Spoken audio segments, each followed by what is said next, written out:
Yo, what up, people? Welcome to the Joe McFo Show. I see we already got some people in here. Jacqueline says, "Thank you for sharing with me.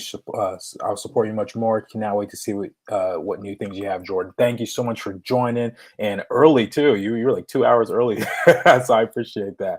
Amara says, "Hey everyone, what's up, Amara? Thank you for coming in." Farmer Fox says, "Hi, my first session just came up on my feed, so I thought I would give it a try." Well, welcome, Farmer Fox. Glad to have you here.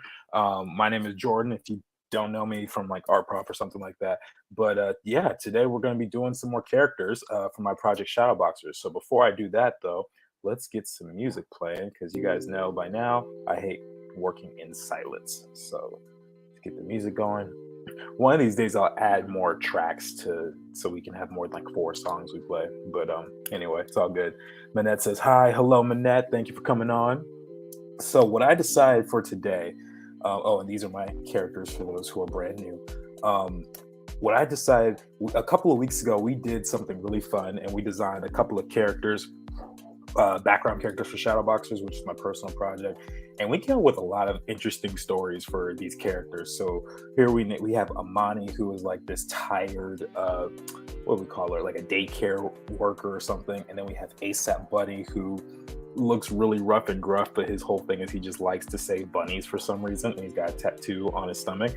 And then we have Chef Fufu, who is a vegan chef with a pet pig named Pork Chop. I think that one's actually my favorite of these 4. And then we have Majul.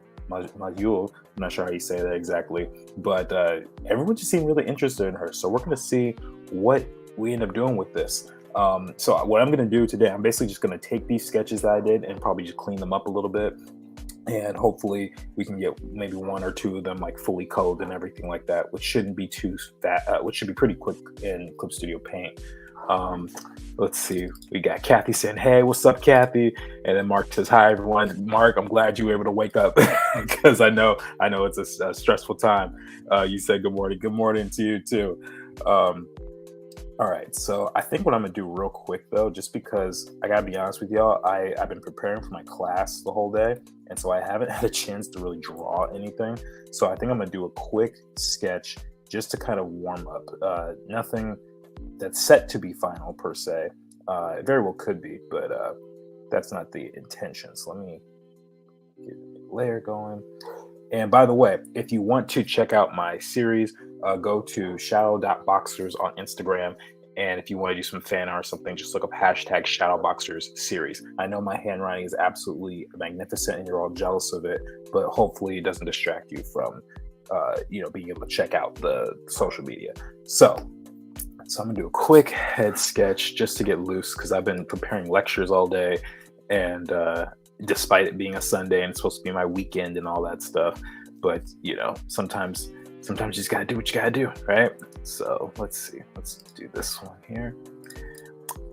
Let's see. Is Majul finally getting some color? I've been trying to do some fan art of her, but it won't come out right. I even tried to do one like this is the alter ego of Aletha. Oh my gosh, that sounds so sick. I'm so excited by you doing fan art. We might get to color her today. It just depends on how quickly I move through it. Sometimes line art takes me decent amount of time, but since I have the sketch, it shouldn't. We'll see. I'm not gonna make you promises. Pastel Blockhead says, yo, thank you for coming on, Pastel Blockhead. I love that username, by the way. All right, so let me just do a quick drawing. All right, here, let me get my brush out just to get a little loose. I think it's always good to start with a warm-up sketch. And I'm just gonna start by drawing this guy right here. I have no idea who he is or what his mission is, in the world or anything. I don't think there's any connection, but I just need to get the pencil loose. So as I'm drawing this, I want to apologize for not doing a live stream last week. I know I didn't give a reason as to why, but I was actually at a convention. I was at CTN Expo in Burbank, California, and the event closed at 5, and I was tabling with a friend of mine, and I would not have had time to drive an hour plus back to where I live and set up the stream. And so it would just, rather than like try and make it on time and stress myself out, I just said, you know what, we're just going to have to save it for next week. So hopefully you all didn't miss me too much, but I did miss you all very much. So yeah, but anyway, we are here now. We're drawing stuff, doing some fun, quick sketching. And one thing I'm thinking about as I'm doing this, I've been really trying to play with shapes a lot. Like you guys can't see it, but I have 2 books on my desk right now, art books that talk about character design, shape design stuff. And I really want to just improve at that because I think it's so important for character design is understanding the value and importance of something like shapes. So I'm like really thinking about how I can emphasize things like the nose, or maybe I can get something sharp for the chin or versus very round for the chin. There's a lot of different characteristics you can get just by the simple shapes that we all know and love about the face. Let me see. It's Orlando. This is just my bare YouTube account. Oh, Orlando, what's up, bro? Oh my gosh, yo. See, so Orlando came and got a critique from me at CTN. Super talented young artist, and I'm really excited to see what this young man does. He's got some cool work.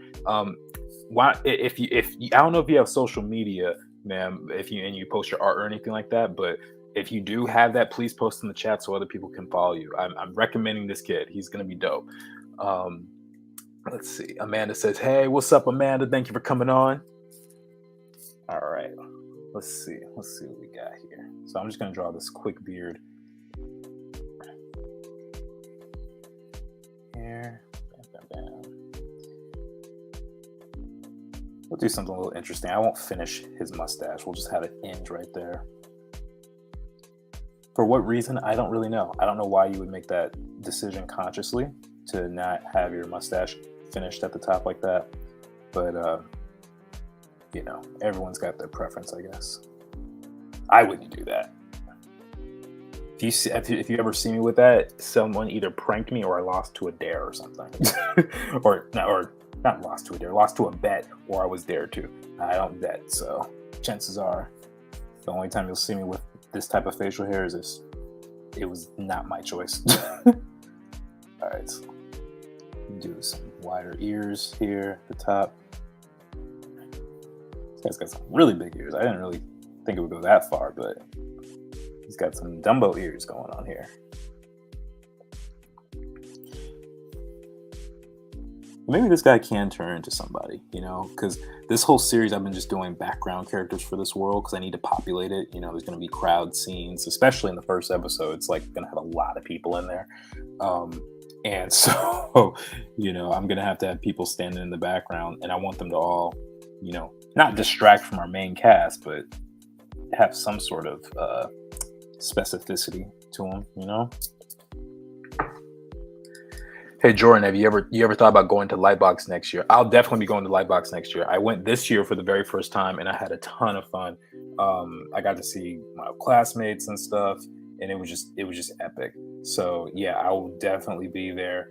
Tabling, that is a whole nother thing. I don't think I'll be able to do that because I'm pretty sure applications, knowing how they work, they're probably already close to finished or something, because that's like the most popular one in the area, in the city for the art field. But yeah, what else can I do for him?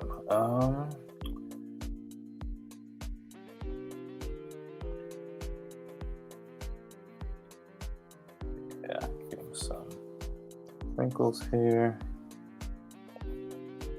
All right, so how's everyone else's week going though? I mentioned mine briefly, but how's everyone else? Did you guys draw a lot this week? Did you read? Were you binge watching a show, waiting, or whatever? Just curious, very curious. All right, I think this hat is it's a little too wide for me right now, so let's just narrow that in. His head shouldn't be that big. His ears can be that big, but not his head. And then we'll just give him a long skinny neck. Why? Because eyes, that's all.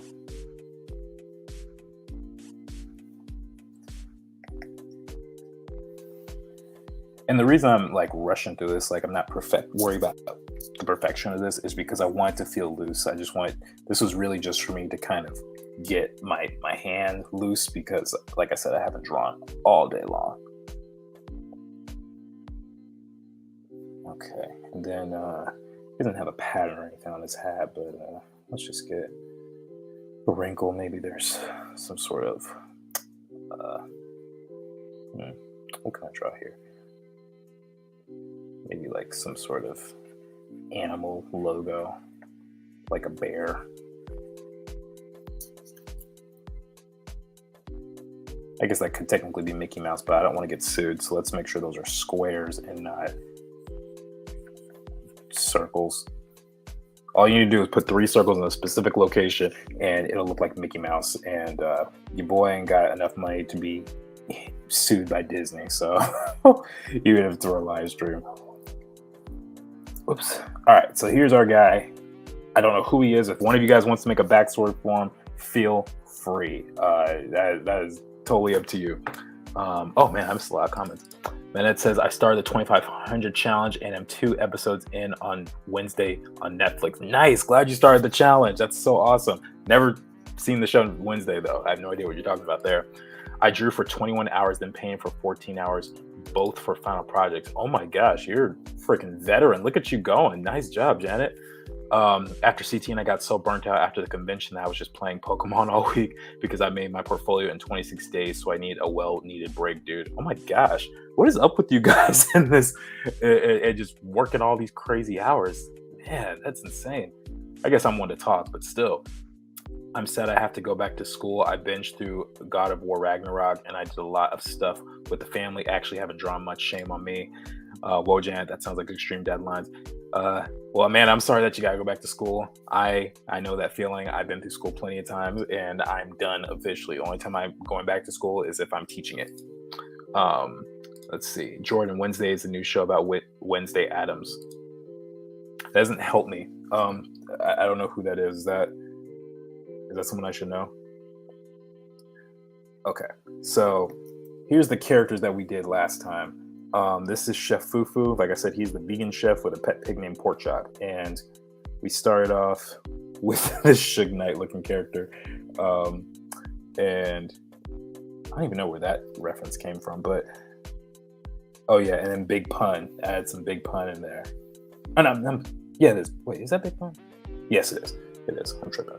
But then we got this loose sketch and the pig. So let's just clean this up. Let's start with that, and I'll do clean lines here. I'm gonna try practicing with, I don't know if I should use G pen or real G pen. I've heard different things about them all, so we're just gonna try it out, y'all. I've never really spent that much time inking in Clip Studio, but typically I like to do the face first because it's the most challenging, and if I can get that right, it makes me feel good about myself.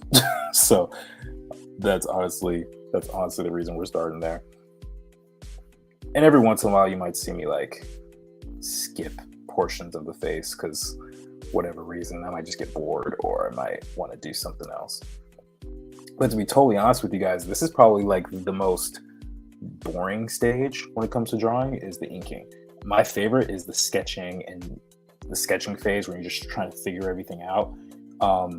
And then the inking is this is the mode where you put on a show on Netflix or a podcast, and the thinking is still there. I'm not saying don't think and just be mindless the whole time, but it definitely is a lot less prominent than during the sketch phase. So let me rename this real quick. Can I? I'm still getting used to Clip Studio. How do you rename a layer? Shouldn't you just be able to double click? Oh, there we go. Fufu line. Okay. The Addams Family. Oh, okay. I never watched the Addams Family. I've only heard of it. My mom told me about it, but that's about it. Janet says they're due in like 2 weeks, but I had break, so I just decided to work on art, and I also hate procrastinating. I think we all hate procrastinating. It's a curse. It's a curse, but it's also necessary. Amanda says, yeah, I'm teaching, and yes, Wednesday Addams from the Addams Family Inking is the best part, though. Inking is necessary. I'm not saying it's not necessary, but as far as like my favorite, this is my least favorite. I think also because there's just so much pressure. Like when you're sketching, everything can be so loose, and it's my drawings end up looking better in the sketch phase than the final. I know a lot of artists like that, including professional artists.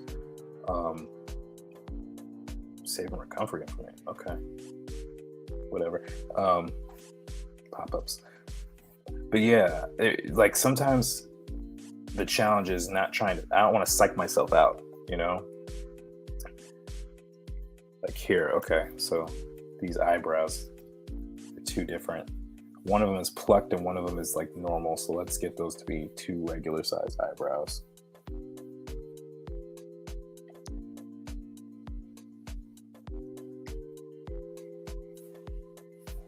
And then the other thing I'm thinking about is I'm trying not to do multiple little lines like this. I really want to try and just get long, smooth strokes for the drawing. That's really all I'm focused on. And if I do something like this, I can always erase this line that that overlaps places like the ear. It's really easy to do that. But you don't want to be second guessing yourself when you're drawing your line. You really want to focus on that clarity. That's going to be really key. Let's see. Inking is the part I put off the longest because I'm always afraid I'll mess it up. I kind of feel that. I get that. People always diss the most fun stuff to draw, like hands are fire. You know what? I'm glad you had that attitude. Hands are only annoying if you don't get it right in the first 2 or 3 tries. After a while, and you're like, oh, that's not right, then it gets frustrating. But the hands are very dynamic, and they are fun to draw. Totally disagree with inking being the best part. Yeah, I get that. You might be on your own, Orlando. It's okay though. I hate coloring. Oh, coloring. Okay, coloring. I like coloring when I'm trying to figure out what colors to make the character. But once I figured it out and I've set the look for it, that's when it starts going like, eh. It's just kind of like whatever after that. Sketching is the best part, says Mark. Or at least finding colors. Yeah, finding colors is the hard part. And you know what? If hopefully we'll get through enough of this drawing, we'll get to color Chef Fufu. We'll see how that goes. Hands are weird. I'd rather do portraits than hands. Most people would rather do portraits than hands. I'm just saying hands can add more to an expression than anything else. He's not wrong. Every part of the body can communicate so much, and hands, and next to the head or the face, hands are the most expressive. Most people can't do a whole lot with their feet. You know, the only other thing is like their full body language. You know, and that's including everything. That's kind of all encompassing. Don't forget to give Jordan his likes, fam. Yes, thank you, Mark, for saying that. I always forget to do that. Everyone, please like the video, share it with your friends who either like or don't like drawing. I don't really care if they like it or not, but the more you share the video, the more my stuff is going to be promoted, and it'll help me get to more people, because I have this project I'm creating, shadow boxers, and I have other videos that I need to work on, and it's going to be much better if we're all here as a family. By the way, guys, I was working on the story just last night with a friend here. I'm not going to name who, because I don't want them to be bothered in their DMs asking for spoilers and all that stuff. But it's pretty fire right now. I just figured out some stuff for the final season. It's going to be a 5-season story, and yeah, it's one of those things where it's like I almost have to. I'm gonna have to rewrite the pilot a little bit so I can even just accommodate the stuff I thought of, or we thought of. But it's gonna be dope, you guys. It's gonna be so dope. Can't wait to finally put it out there. I don't know when that's gonna be though.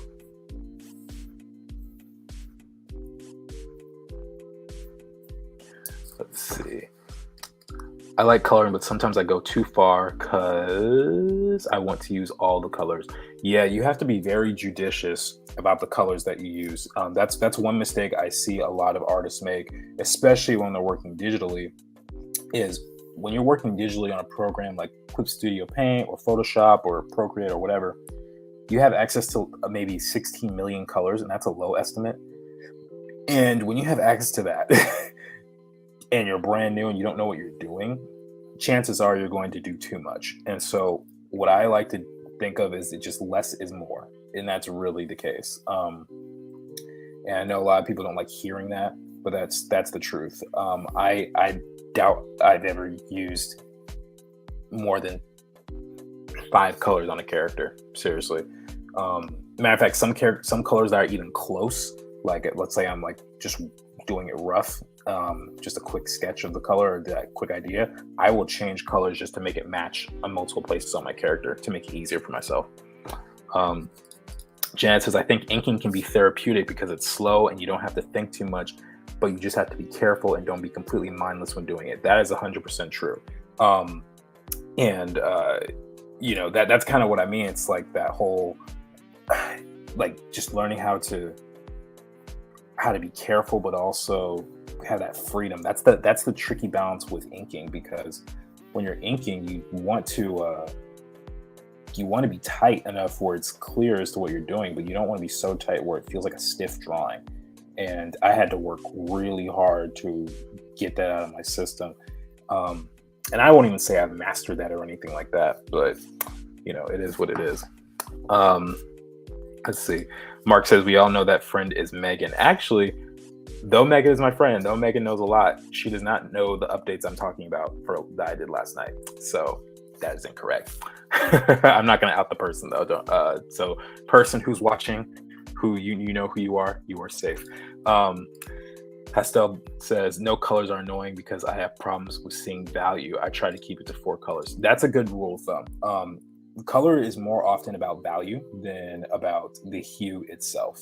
That's a major problem I've seen. And also that kind of fits in with saturation. Like people will pick the most saturated versions of their colors. Like they'll pick a bright lime green and everything will look like Shrek's skin, or they'll pick the brightest blue. Like, and it's just like, it's all really amateurish, for lack of a better word. And that's the challenge. And you have to learn how to adjust that. And that's why I think it's actually really important for people to practice even traditional coloring, like whether it's colored pencil or a painting or something like that. When you learn about a limited color palette, it's really, really helpful. As a matter of fact, if for whatever reason you don't want to use do a live painting or something like that, then pick a limited color palette on your canvas and just work it out from there. So based on the speed at which I'm doing this, like we're only 20 minutes in and we've already got a decent amount of him. We've already got him maybe about 30% done with Chef Fufu over here. I might even be able to get to color this. So we'll see how it all goes. But let's slowly get past it here. Miyazaki's character color schemes are masterful. Yes, he's a master of what he does. And I think everyone can learn a lot of lessons from his stuff. Actually, when I was at CTN, I saw a couple books that about his layouts and animation. And I wanted to get it, but it was too expensive considering all the loot that I got. I already spent $70 on books already. So I was like, yeah, I'm not going to do that. Yeah, vividity can be good, but it's super specific. Like most things that can be amateurish aren't bad with intention. Yeah, and that's what I mean by amateurish. It's not so much how long the artist has been drawing, it's just how well are they thinking about what they're drawing, because that's usually the mistake people make, is sometimes they don't know what they're doing, and they're making very easy mistakes that could be mitigated fairly quickly if they just knew the principle. And it's no knock on them. We all have to learn. I still have plenty of things to learn, and I'm working as a professional. But it's really just kind of those basic principles about hue, value, saturation, or line, different types of line, like or shape. A square versus a circle versus a triangle, or a curved triangle or a rounded square. Like, what do those mean psychologically? All that stuff is really, really important and essential. Let's get a couple wrinkles here. So he's got this kind of twisted hat. I do like this brush though. This is the Real G pen. I think I'm gonna be using this one. This is nice. All right, let's give him his beard. Slick beard right here. What is this type of beer called? I keep forgetting. It's like a starts with an M. I know that it's a something. It's a something. This is another type of facial hair I would not get. But that's what makes it fun. Like I really like doing facial hair in this world because there's so many options that and like nothing is off the table. Okay. Trying to be specific as I can for this. It's like mutton chops. Is that what this is called? I think that's what it is. Yeah. Yes. You're right. You read my mind, Amanda. That's exactly what it is. I swear I said that before I saw your comment, but I'm glad that I am correct in saying that. Thank you. Like pork chop. I guess so. Just like pork chop. Let's see. Minette says, Janet, that's true. I get too in my head with inking. What you said is how I feel about using watercolor. And lately, some of the favorite things I've made are ones I haven't or overanalyzing while making. Yeah, that what I noticed that holds back most artists, professional or not, is mindset. That's actually why I really want to start making more videos about artistic mindset. There's a lot of tutorials out there about how to draw X, Y, and Z, and I will be doing those. But I really think the biggest thing holding people back in the art world is the way they think about things. Whether they're overwhelmed by something that they don't know, or they're worried about if they're cheating somehow because of reference that they're getting, or they're not original enough, or whether or not they can make a living doing this. All these things that are more internal than external. And I think it'd be really valuable if once we start getting a handle on that, I really think that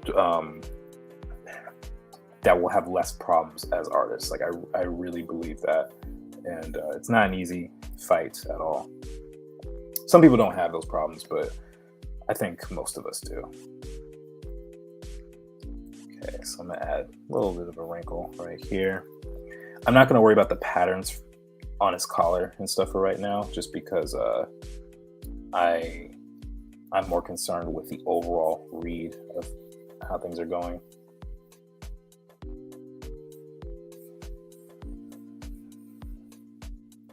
Okay, that tangent right there. Remember I said easy mistakes? Let's try and sort that out.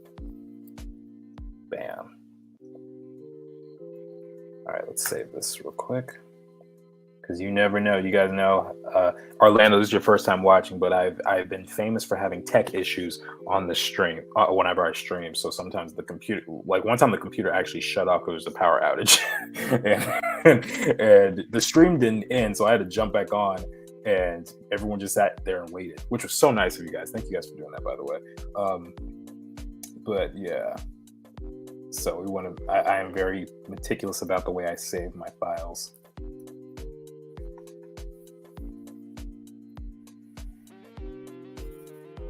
Okay, got a little collar here.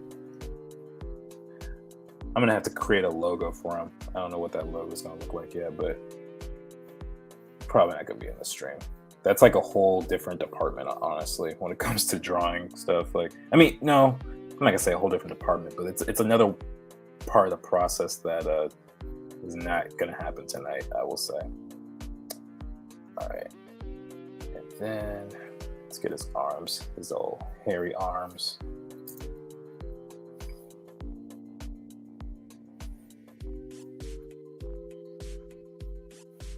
So where's that big pun image?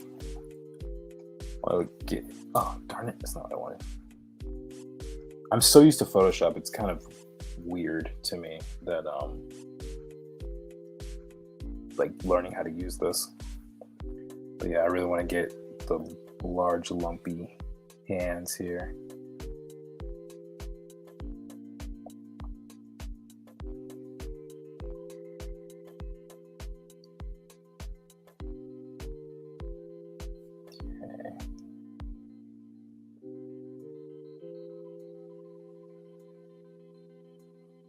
One thing, one trick, if you're trying to draw someone who's overweight and you want to put some of the weight in their hands and their fingers, instead of doing a full knuckle, you can just draw like a little dimple. I don't know if how many of you guys have babies or around infants, but if you look at their knuckles, they're more like dimples than they are actual knuckles. So it's a little trick for y'all. Let's see. Yeah, that's true. I went to CTM for mindset purposes because I thought everything I was doing should go in the garbage can, and I wasn't getting to that level I wanted to be. Like having existential crises at 19 is crazy. The typical. Okay, so that's something different. Yeah, man, that's ferocious. You don't want to be dealing with that type of stuff at 19 years old. You're just getting started. And I looked at your work. Your work is really solid. Which is why I'm saying put your Instagram or website or whatever in the chat if you haven't done so. And if you have it, I never asked you, but yeah, your work is dope, dude, and you shouldn't. None of us should be feeling like that. Obviously, there's going to be room to grow. There's going to be times to improve and all that stuff, but you really don't want that to be your defining artistic experience, because when something good happens or when someone appreciates your work finally, you're not going to know how to even accept that, and that has happened to me in real life. So yeah, just continue to grow, obviously, but don't try not to overly stress about that sort of stuff. The people who go the furthest tend not to worry about that. Okay, let's push this thumb out a little bit further.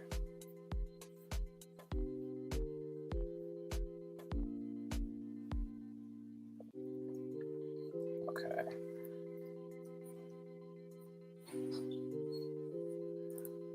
Not even sure I like this hand that much. Might be a little big.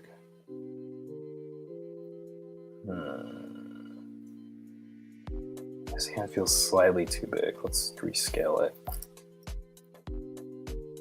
Maybe it's not the hand, maybe it's the fingers. Hold on a second. Let's try this. Yeah, it was the fingers. That's what was bothering me.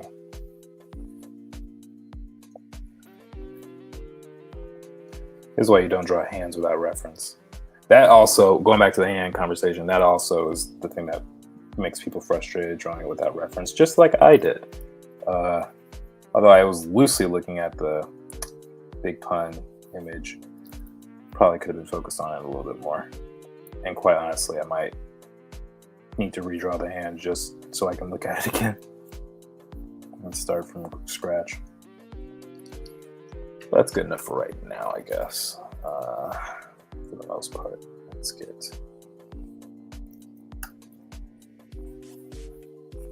that.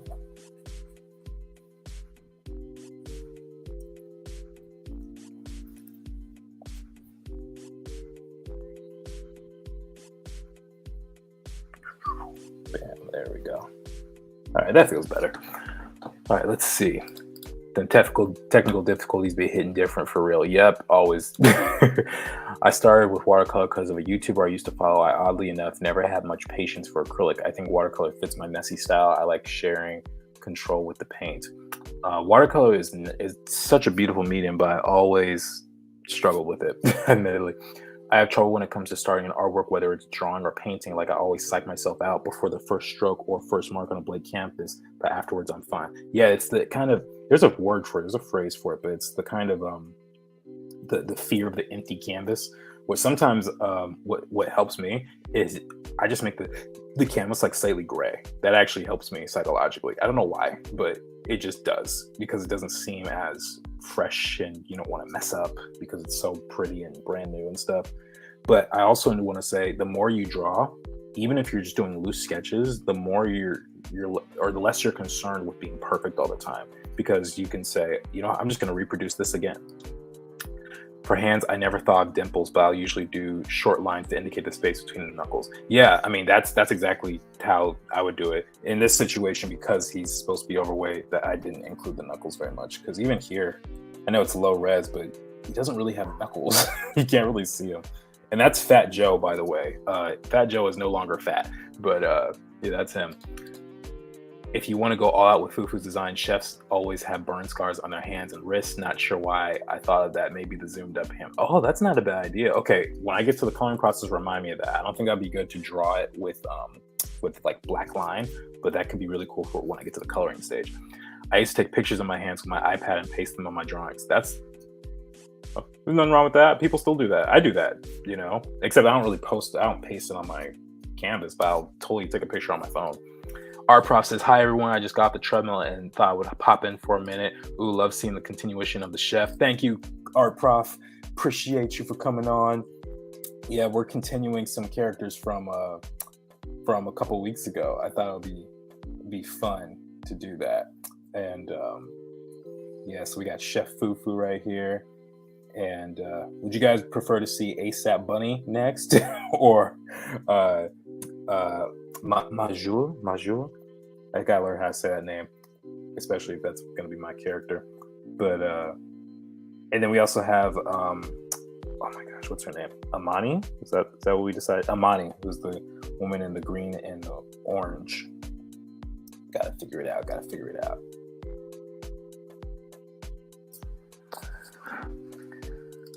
That's true, Amanda. I had a friend who was a chef who had burns on both arms. Oh, that's scary. I grade the canvas because when I'm coloring it, getting flashbanged by the canvas and my vision gets messy and makes me make the colors too washed out. That's 100% true, man. I always tell my students, do not try coloring on a white canvas. It's going to be the most difficult experience because all the colors, like you said, are washed out and you get this kind of misperception of your color and it's just going to ruin it.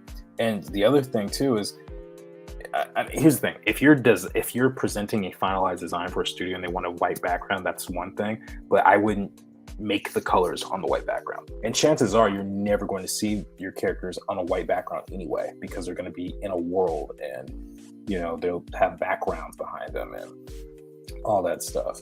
So yeah, for several reasons, I would not do that.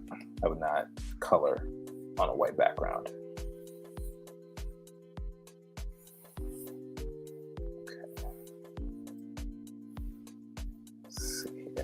Getting some wrinkles in the pants. So I think the idea was that he was just wearing really baggy sweats. Like he was a chef who he runs the place, but like no one really calls him out on his potentially unsanitary behavior. Like he's got these big old sandals with nasty feet, and no one's gonna say anything. I think that's gonna be kind of a funny little trope. Or gimmick. I don't know what the right word for that would be. I don't know if trope is the right word. Because trope is kind of like an archetype, I guess.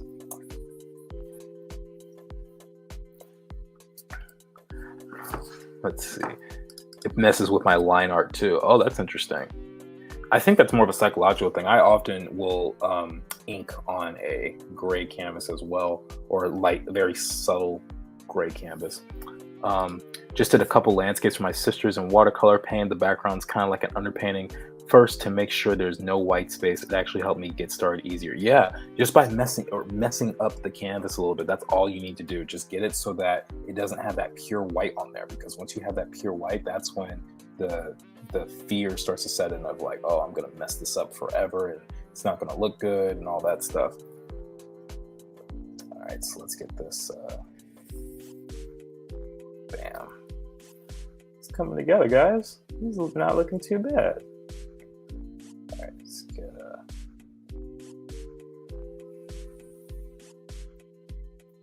all right, and then have a little bit of a part right here. This is the button down. I gotta draw the buttons too. The idea for this was that the buttons were too tight around his chest, and they're like, please help me.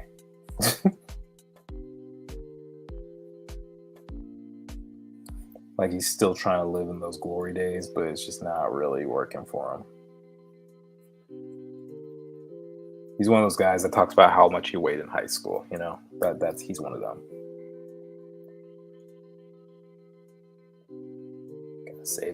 Gotta save.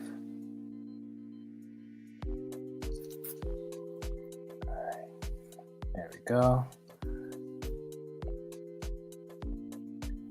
And then give him a fancy watch. I think I'm gonna do a new layer for this, and we'll just get a different color. I'll merge it later on, but just for the sake of ease whenever I have something overlapping like this. I find it way easier to just draw on a new layer and not have to worry about messing up the stuff I've already done. Even if it only takes a couple of seconds like this. Like that's enough for a watch, just about. Maybe I'll do this. Yeah, that's enough. So what I'll do now, I'll go back in, I'll erase. Or I could have put it on a mask too, but I'm pretty confident that I'm gonna keep it here. So let's erase that, and then we can merge down. Oh wait, let's change the color real quick actually. Let's just make it black.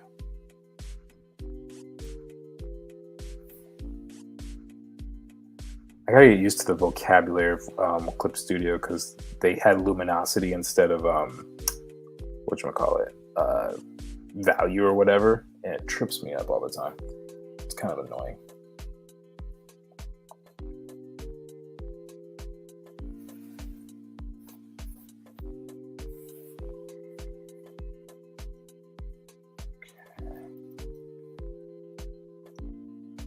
All right, let's see what we got. Wait, are you talking about graying the canvas for digital or traditional painting? Both. Both I think are good. In traditional painting, people will usually kind of there's a term for it, like I guess glazing the canvas or toning the canvas is another way of putting it. And usually people will use like a sepia, like a burnt or burnt sienna type of color. And they'll just basically all it does is just gives it a wash so everything feels more consistent with the color. It's the same thing as toning everything on your canvas. But a nice even neutral gray is always good for digital. Now I know hands are people demons. It feels is the real problem. That's funny. No, it's because I can't see my line art the best on the sketch, especially because I color my sketches. Oh, I see. I got you. I think he just enjoys good food, and since he makes good food, he's well fed. Plus, gotta taste test everything he makes. I'm totally Wells people out with gotta taste test everything. How do you come up with designs without anything in mind? It kills me. Okay, so let's talk about that. And then I also like this comment. Season 4, Fufu's weight loss journey. That had to be season 6. Seasons 1 through 5 is all about Javen and his journey. But to answer your question, how do you come up with designs without anything in mind? It kills me. So with Chef Fufu, honestly, what we did, and you can actually rewatch this. I can't remember which stream it was that we did it, but it's on my channel.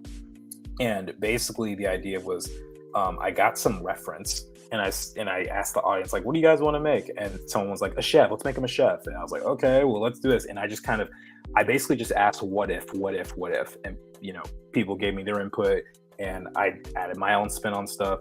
And I also had reference. So you see, I have this reference of Suge Knight. This is where it started. Now, Suge Knight is nothing like Chef Fufu in personality or anything like that.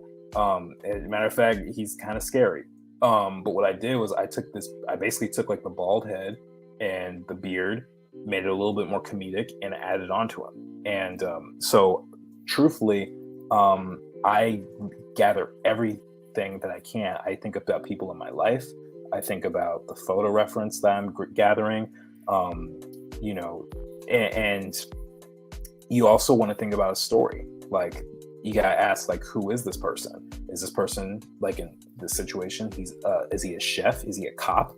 Is he, a lawyer? Is he a teenager with superpowers? You just have to ask yourself those types of questions. And once you figure those out, then you're going to be able to create a character that makes a lot more sense. Because one of the things that I notice when it comes to character design, and here I'll just write this out really quickly, just to kind of make this point.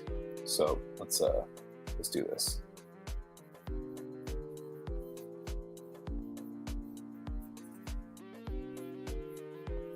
Okay, character design. People tend to lump those two words together, which is fair because character design is a job. It's a role that we have when it comes to creating our characters and stuff, right? But this is the thing that I notice most people do. They purely think about the design. This is, what does he look like? What does she look like? How tall are they? How fat are they? Are they a child? Are they an adult? Are they a teenager?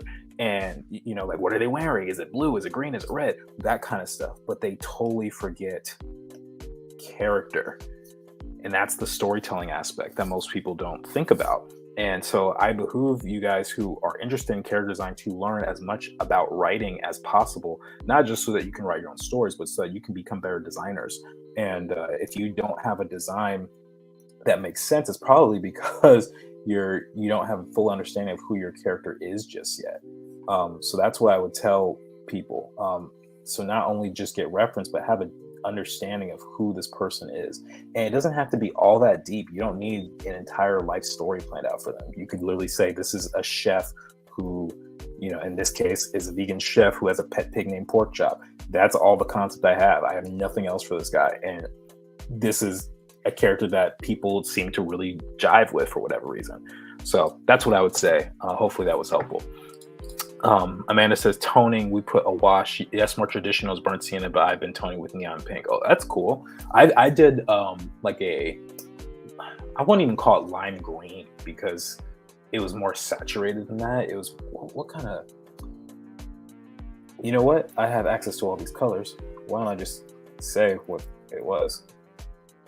I toned with this type of green one time. It was traditional, but it was this color, and the goal was to lay on top of the figure. We were painting a figure with like red tones, and it would make them vibrate because red and green are complements. It was really, really cool.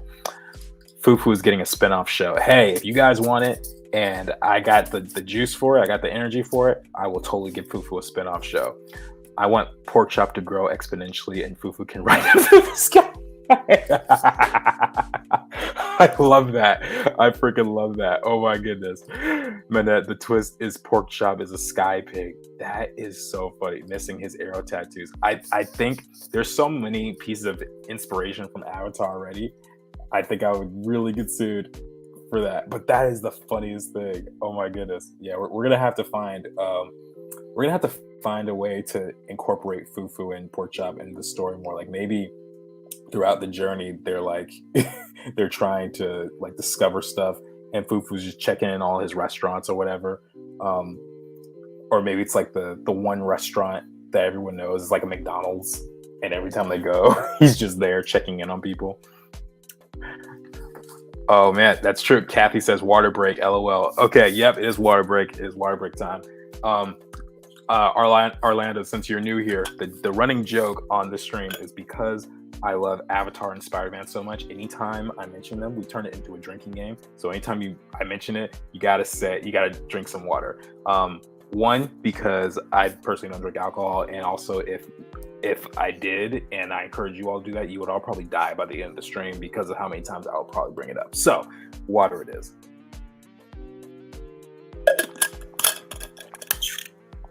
Ooh, that's ice cold too. Mark says, did you say the A word? I did indeed. Get your water, man. Get your water. Okay, so let's finish his eyes. Let's just do this real quick.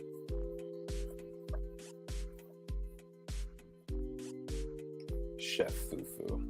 He seems like a jolly guy. I wonder who would voice act him. I have no idea. And if I were like really paying attention, I want to make sure that these things are even. So let's see. Let's make sure his beard is, even though he's got the mutton chops, which is already a strange idea. I think he should at least have an even beard. All right, now let's get his feet in here. It's going to be kind of interesting. So I think the best idea is going to be drawing the foot all the way first, and then I can do the sandals on top. So let's do that.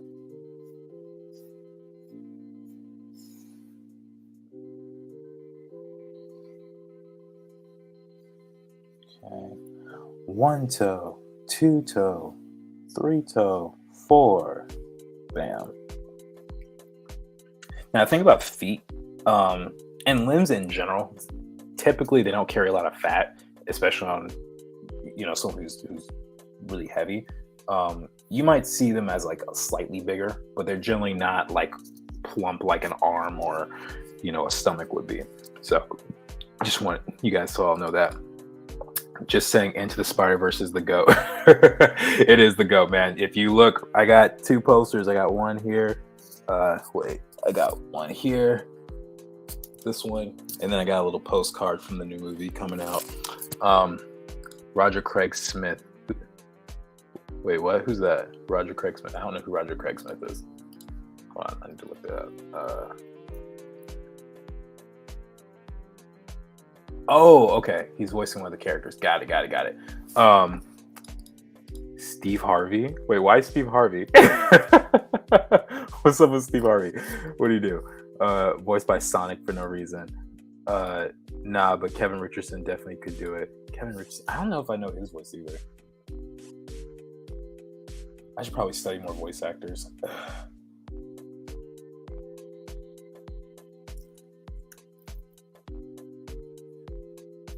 One joke that Megan and I have, and she might even mention it on one of these streams, is that we want to have Dave Chappelle voice Ishnu. That would be really fun. I freaking love Dave Chappelle. He's one of the funniest people. Him and Bill Burr, I think, are my favorite modern comedians. They're just hysterical. Everything that they do is just gold to me.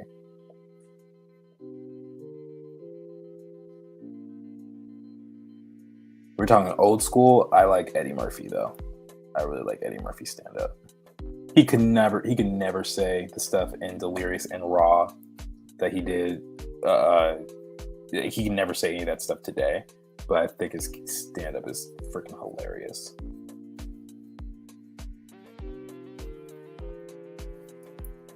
All right. So that's good enough for 1 foot. Let's get this second one.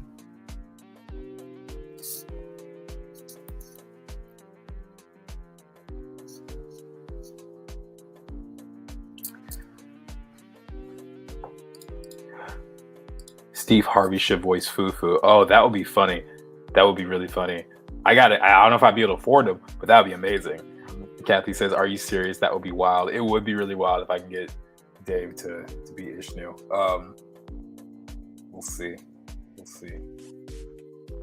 I want to get Caleb McLaughlin for Javen. I want to get that if possible. If anyone knows Caleb McLaughlin, tell him to hit me up. For those who do not know who he is off the top of your head, he plays Lucas in Stranger Things.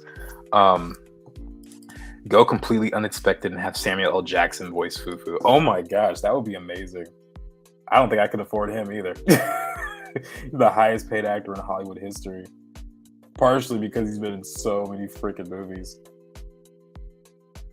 I actually thought he would be really good to voice Ghazali. Here, just to show you guys who Ghazali is real quick. Some of you guys may be new. This is Ishnu, this guy in the middle with the cane, and then Ghazali is this guy right here in the middle with the green. I think that Samuel Jackson could crush that role for sure. Can you find a way to get Terry Crews on Shadowboxers? That would also be awesome. I would love Terry Crews on here. He could definitely play Chef Fufu as well, actually. He's jolly enough for it. Like Fufu to me seems like someone who just has a really happy life and existence, you know?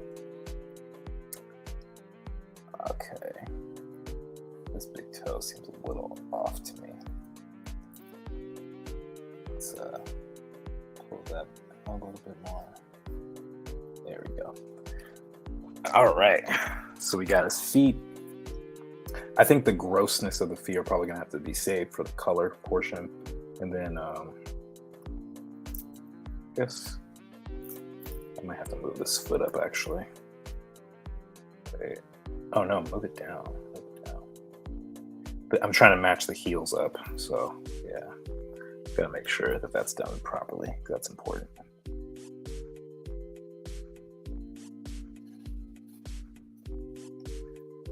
Who do you guys want to see voice like Javen or something like that? I'm curious. Or Atana or any of these characters. I'll give you a second as I read the comments. Terry Crews is ASAP Bunny. That would work so well. That would be amazing. Oh my goodness. Yeah, we gotta figure out a way to make it happen.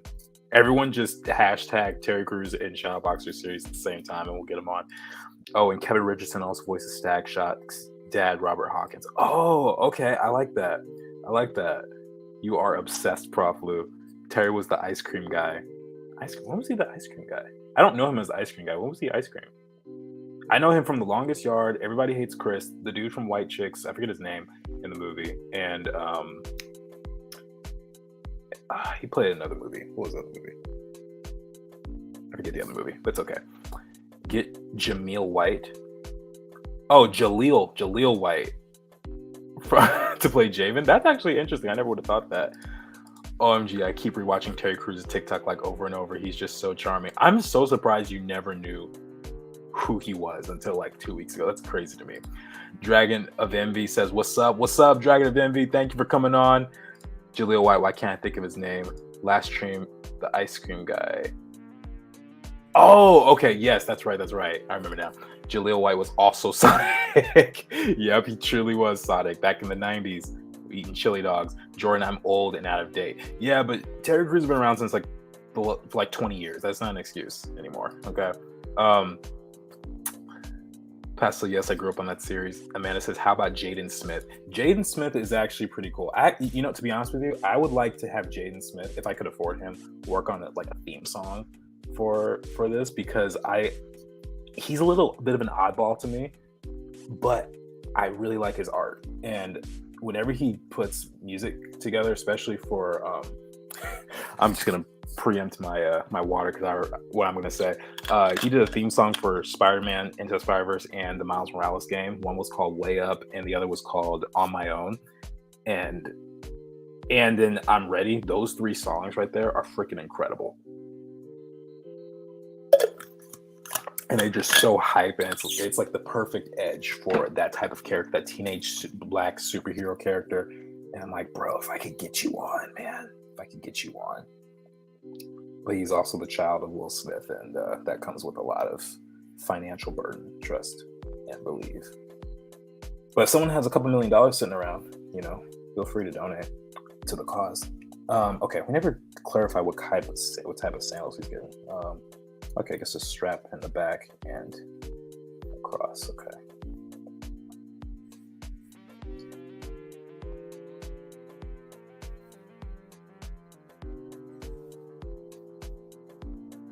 So the other thing about inking, since we talked about that earlier, it takes such a long time, and that's a concern I have for this project, because the sketching doesn't take that long, but the inking, if I want to keep it up to par with everything else, I'm gonna have to find a way to be okay with sacrificing some of the quality, and I just don't know if I'm there yet emotionally.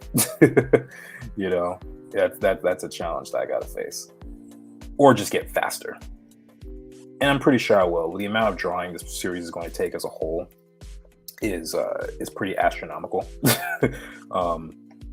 Like the concepts I have in my head for all the wacky buildings and all that stuff it's just going to be a lot, but it's going to be so worth it. And as someone working by myself, at least when it comes to the drawing, as of right now, if you guys want to be hired, let me know. But we'll figure it out. But yeah, that is a particular challenge that I am a little concerned about. Will I be able to complete this in a timely manner,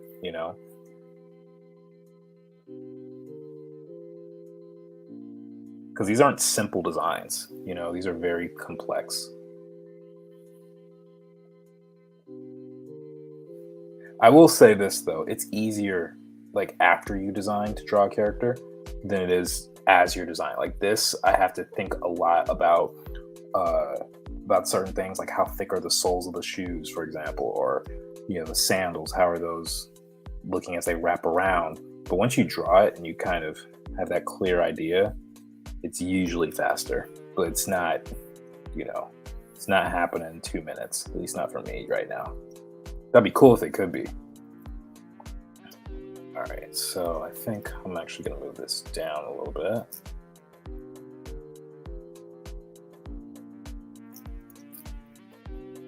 All right, I think those are decent for sandals right now. Maybe extend these down here a little bit. All right, I missed a couple of comments. Yep, Jaden is Miles Morales now. That would be sick. There it is, water. Yep, absolutely had to come watch during my break at work. Oh, that's so awesome. Well, thank you for joining on your break. I really appreciate that, man. The man is just pouring water. Jaden could be a good actor. He just had bad direction. Like, people called him a bad actor because he acted badly on an M. Night Shyamalan movie. Yeah. I think also it's hard because who his dad is. And it's funny because Will Smith didn't start out as a good actor. If you watch the first season of The Fresh Prince of Bel-Air, he's not that good. And you know what's funny? Tatiana Ali, who played Ashley on the show, I almost quit after the first season because she was like, Will is such a bad actor. And the funniest thing about that is Ashley was like 10 when she did that, or Tatiana rather. If you need voice work, I'd be happy to help. Hey, I will need voice work, but yeah. So I'm doing the comic first purely so I can get the story out, but there will be times where there's going to be a time where the animated stuff is going to need voices. So yeah, when that time is ready, keep an eye out. OMG, no, Fufu should be voiced by Jordan Peele. Love that guy. That's a good idea. I never thought about him. I make 700 drafts of characters. I'm terrible with design characters for the first time. 700? Was that a typo? 700 drafts? Are you serious? Jeez. I do not envy being the child of a super famous person. I'm sure it's so stressful. I went to school with them, and they either are overwhelmed or they just don't do it at all. They just don't go in the same direction. Can't help imagining Terry Crews' Brooklyn Nine-Nine character defending Fufu and pork chop against both teenagers. Y'all are hilarious. I love you guys. You guys are awesome. Okay, so what I'm going to do here, I don't feel like redrawing any of this. So what we're going to do is we're going to erase some of the foot and we're going to merge these layers. And then we're going to color the whole thing one color.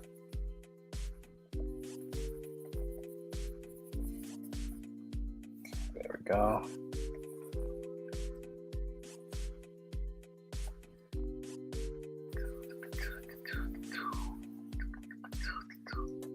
All right, there we go. Let's merge this and this. And then, see, turn that to black. There we go. Now I'll go back in, clean up some of this here. For Fufu's feet. Try saying that 10 times fast. Fufu's feet. Actually, might not be hard. Now I think about it.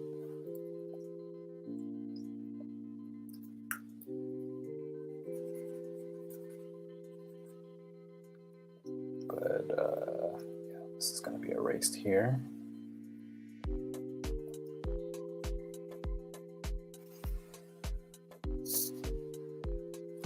Picking up this line because there's some ambient occlusion. Bonus points to anyone who could tell me what ambient occlusion is in the comments. Who is not currently in art school. Or no, let me just say who has not gone to art school. If you're currently in art school, it's fine. Not literally, but I got to make at least 9 drafts a piece and pick the best 3. Like when I showed you the concept of costume design, there were only 3 on the page, but I went through 13 designs. Oh, that's normal, dude. That's normal. Let me show you this, actually. You might, this might help you to feel a little bit better.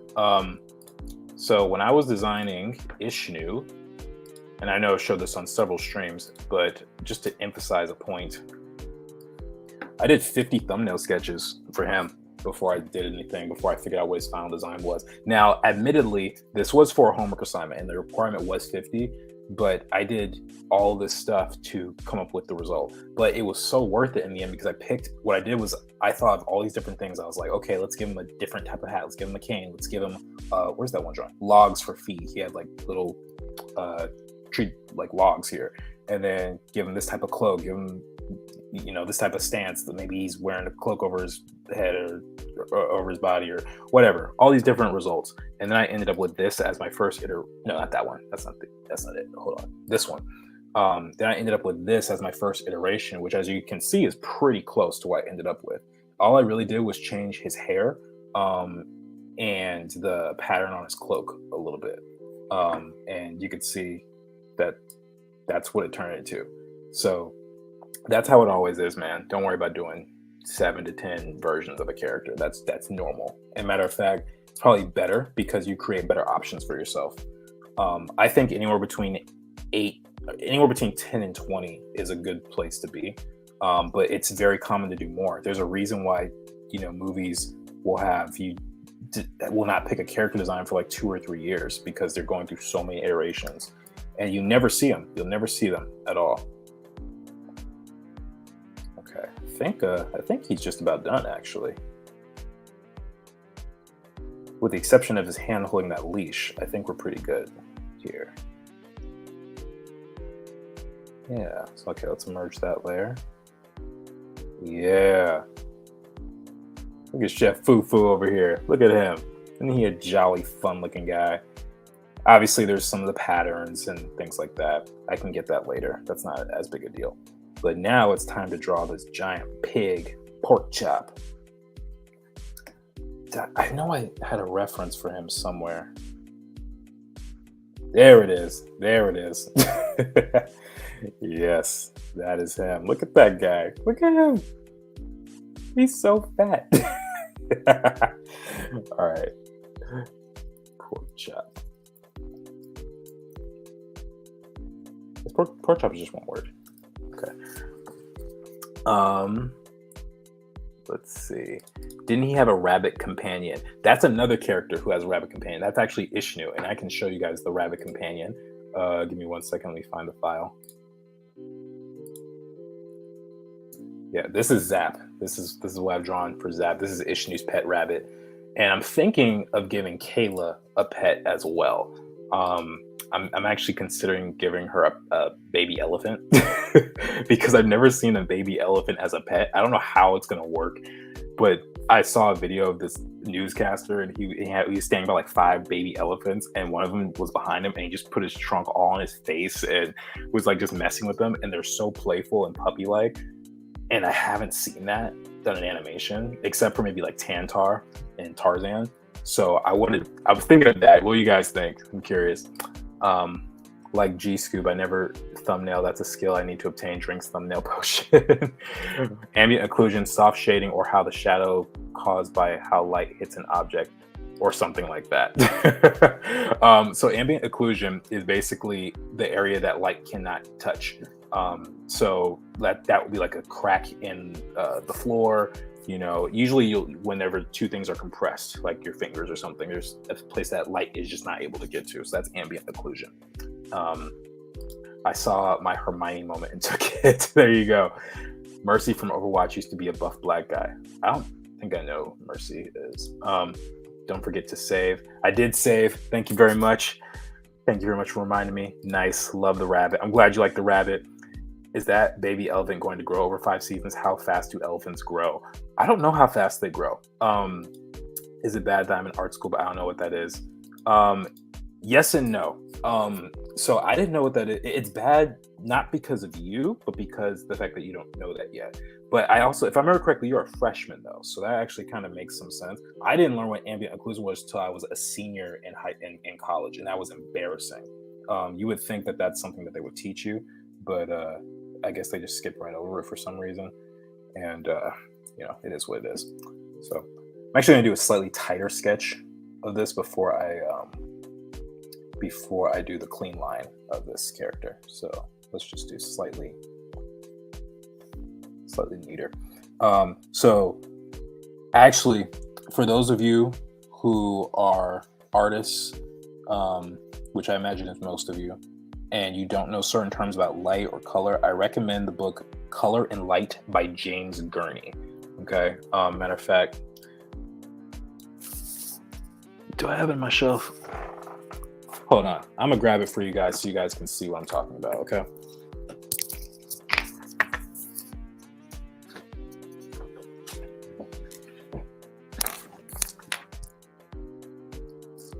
All right.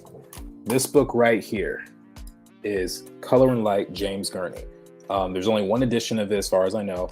It is a fantastic book for those of you who are interested in painting. Everything this book talks about is covered in like 1 or 2 pages in very simple language, and it's like an entire encyclopedia. All the paintings here, with the exception of like maybe the first chapter or 2, is done by the artist himself. So he uses his own paintings to show you different principles, and it's fascinating to look at, and it's like a Bible for artists. So I cannot recommend it enough if you don't have it.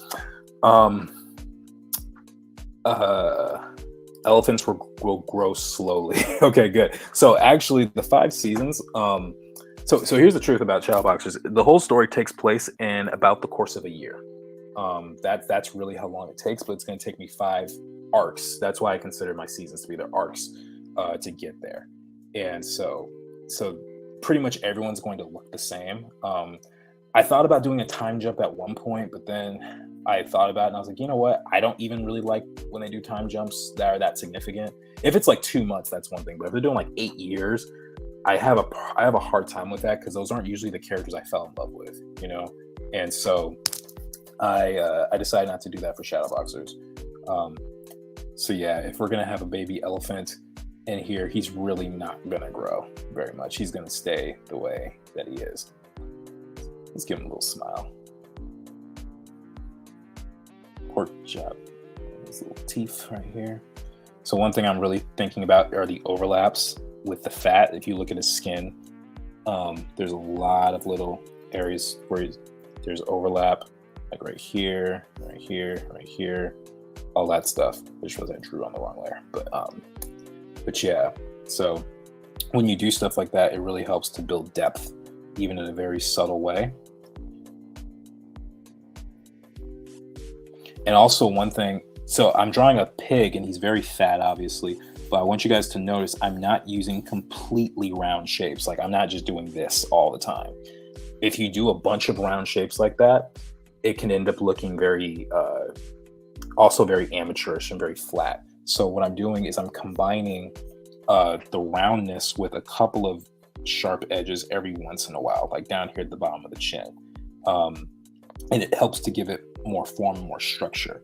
So keep that in mind whenever you're designing something. And also because the style of this project doesn't really call for completely round shapes. Like if this were like a Mickey Mouse cartoon, that would be different. But this is not a Mickey Mouse cartoon. This is much more mature. This is more on the lines of The Legend of Korra or something like that. Oh, okay, wait, that counts. Gotta get the water. So it's much more on that level of maturity. Another example maybe would be like a Young Justice or Justice League, Teen Titans, you know, that kind of stuff. So yeah, be very, very careful about not using shapes that are too round, even on 2 very fat characters. And quite honestly, I could probably make Fufu a little more plump as well, maybe in the quote-unquote redesign that I do. Let's see. Oh yes, that's a great book. Totally recommend. Yes, and there's several other books like it, but Color and Light is, if you have nothing else, that's the one. Nah, Dragon Prince made me mad with that. Yeah, I didn't actually watch Dragon Prince yet, but I do know that there's a time skip of like 7 years because I saw the trailer and I was like, whoa, like I want Ezrin to be a kid. He was my favorite, you know, and Zim, the dragon, and all that stuff. Time skips can be cool, but also be the worst thing if you get no context. Yeah, you gotta be really, really careful with that. I think they did it well in Arcane. I thought that was a really good example of a time jump because I don't know how many years it was. Maybe someone in the comments knows, but it was a significant amount of time, like 8 or 10 years or something like that. And the first 3 episodes was really just the setup, and you get to really see how the events in those first few episodes really changed the way that these characters lived their lives and the things that they believed about their past and all that stuff. Like that's a really good example of a time jump done well. So I think if you're going to do it, you got to do it really early on, you know, or at least keep those elements consistent. And like, how do I put it? Maybe it only bothers me when it's a show. Maybe that's the problem, because in movies, I don't really care. Like when Tarzan transitioned from literally a boy to a man in that one shot where he's in the air, I didn't really care. I thought that was a freaking awesome song, and it was, you know, Phil Collins too. So, I mean, yeah, but yeah, that didn't bother me. Hercules, same exact thing. There was a time jump there too, and they had that whole that song number, which was, what was it called? I should know this because I was obsessed with that movie as a 2-year-old. What's that song in the transition when Hercules is going from boy to man and or teenager to man in Disney's Hercules? I can't remember.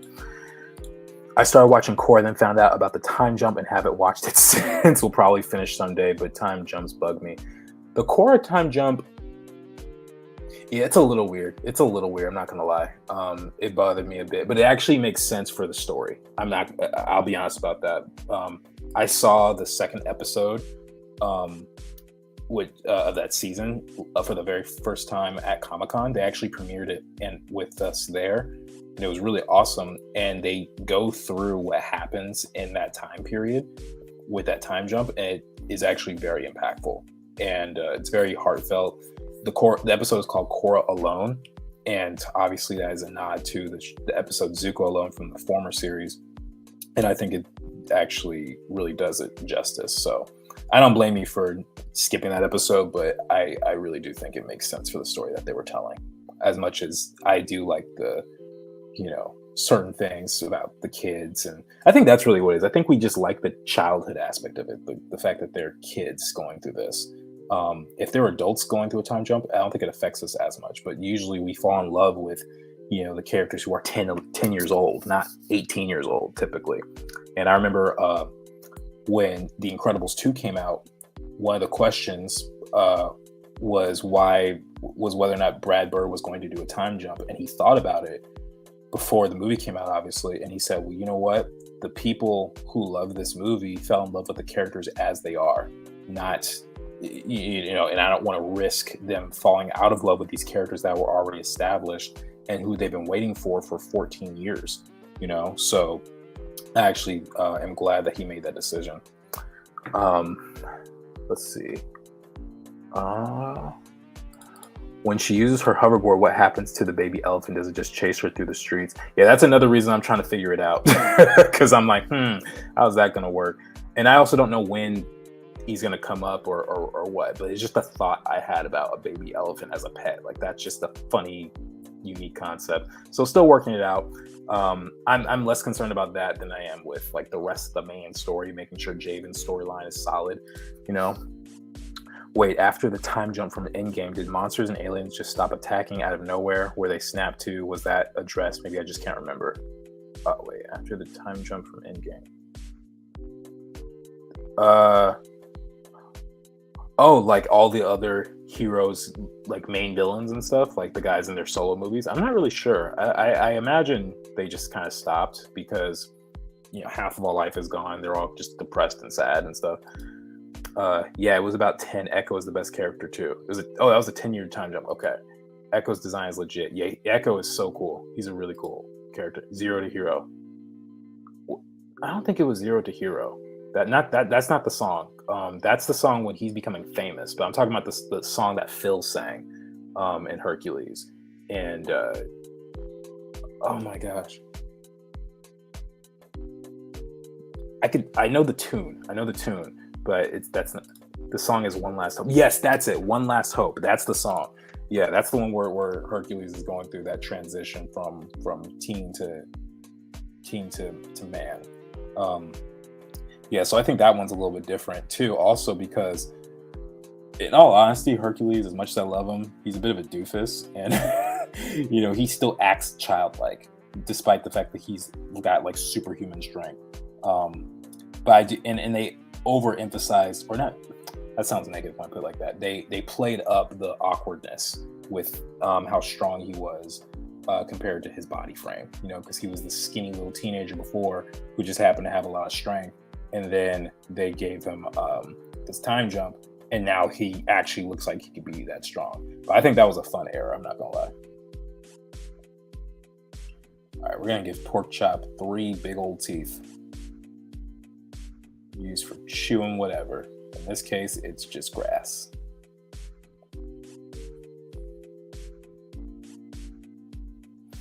I don't think Pork Chop is going to be vegetarian though, because pigs just eat anything. I don't think you can control that. I've heard stories where they eat their own like children. It's pretty dark.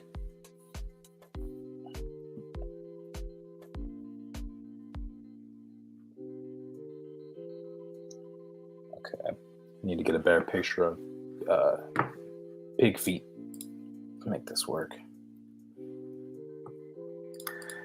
Yes, they were snapped. They all disappear before Thanos has the final monologue. Okay, so that makes sense. Just got commissioned to Daisy prom. Just got commissioned to Daisy prom dress, Black Panther royalty style, right up my alley. Not 100% sure what that means, but that sounds cool. Sounds like you're making a dress Black Panther style. So congratulations on that. Pig's teeth aren't dull and blunt. What are they like? What are they like? Why can't his be dull and blunt?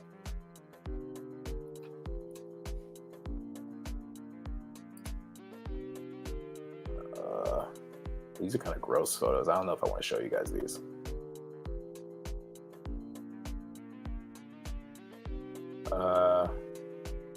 Oh, these are fine. It's close enough. I'm looking at these. They're close enough, I think. How would you like to change it, Amanda? Let me ask you that. So the remaining villains just gave up. This is why I hate the main Marvel storylines. That's funny. I mean, what you gonna gain out of it? Like, I don't know. I think it would just be too distracting. You know, when you're working on a story, you have to pick and choose your battles. You know, and I say that not to make it a pun because of Avengers and stuff, but you know, some things are just not necessary, and we want to. And that's a long movie anyway. We want to focus on how Tony Stark is, you know, reacting, and the other Avengers and stuff like that, and Hulk and Black Widow and stuff. That's what we care about. Plus, it'd be distracting to have Thanos as the main villain and then all these other villains at the same time to be stopped. Like, I don't know. I don't think that would be necessary.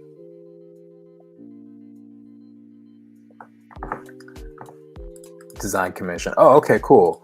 Awesome. How do you know what to ink and what to leave out?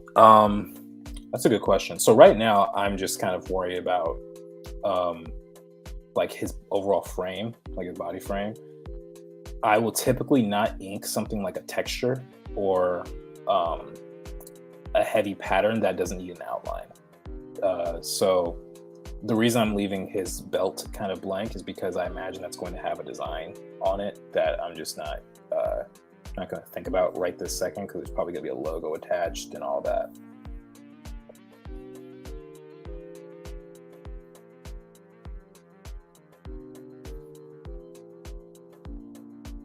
Okay. I clearly don't know what pig's feet look like off the top of my head. I've never eaten pig's feet, so I'm going to use that as my excuse for not knowing what they look like. And I don't own pigs either.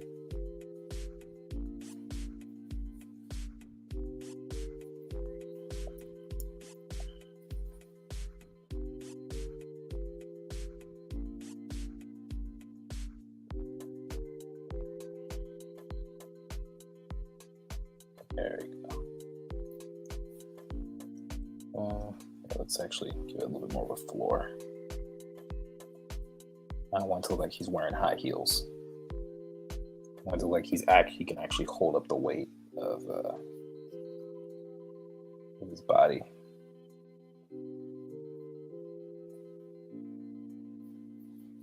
There we go. Now I'll probably have to make this a little wider.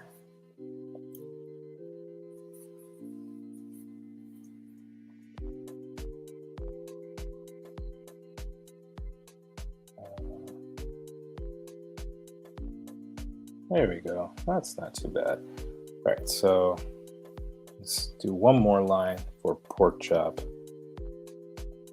We're just gonna start inking it now. Pigs and several other animals eat their young when they see the babies are weak and are unlikely to make it, and also to regain some of the energy and nutrients needed to produce milk. That's just disturbing. World domination, less superheroes to fight. Domination, man, come on. It just doesn't make sense that the psychopaths would just give up one line to address it. That's all it takes.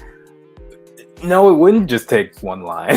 You would have to explain so much. Like, let's just say that in Endgame, one of the villains came out. Who was the villain that remained alive? Nah, Bucky died in Infinity War. Let's just say Vulture from Spider-Man. I don't know whether or not he got snapped, but let's just say he just broke out of prison and just started taking over. Then you'd have to explain that villain origin story, and then you'd have to deal with Thanos. So from an audience perspective, it would actually be rather confusing. And I get what you're saying, like, why wouldn't they take over? But I actually think it'd be harder because there'd be less people to deal. Like, it'd be harder for them to actually take over because there's 50% less people. It'd be much easier to find you in a database. you don't have to comb through half the people anymore. And it's not like they stopped being superheroes per se. Like they had those councils and everything about, how things were going in the world, and they were all depressed, but, and maybe Iron Man kind of retired, but that's really about it.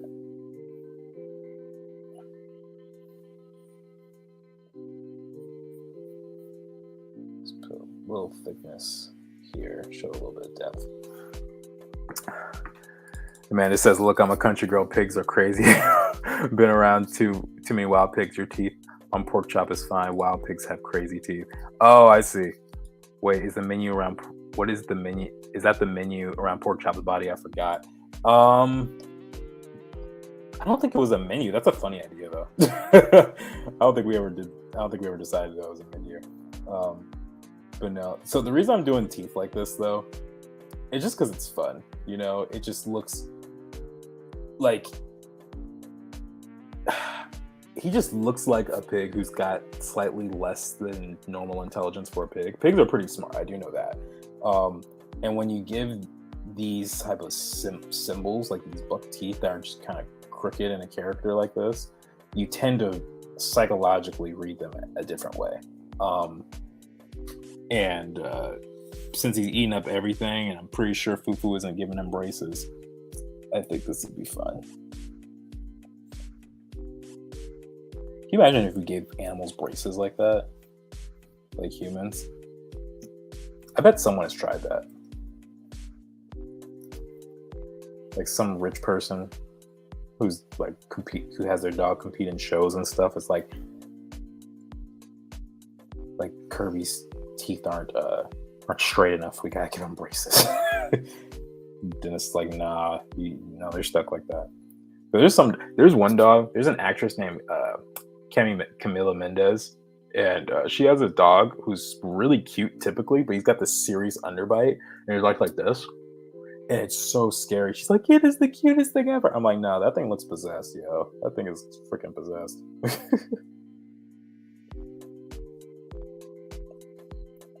No, thank you.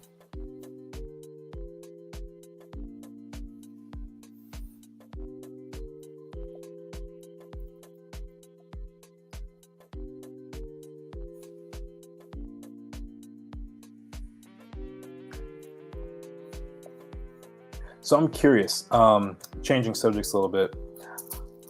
I know it's hard for me to put out edited videos all the time, which is kind of one of the reasons I started doing lives.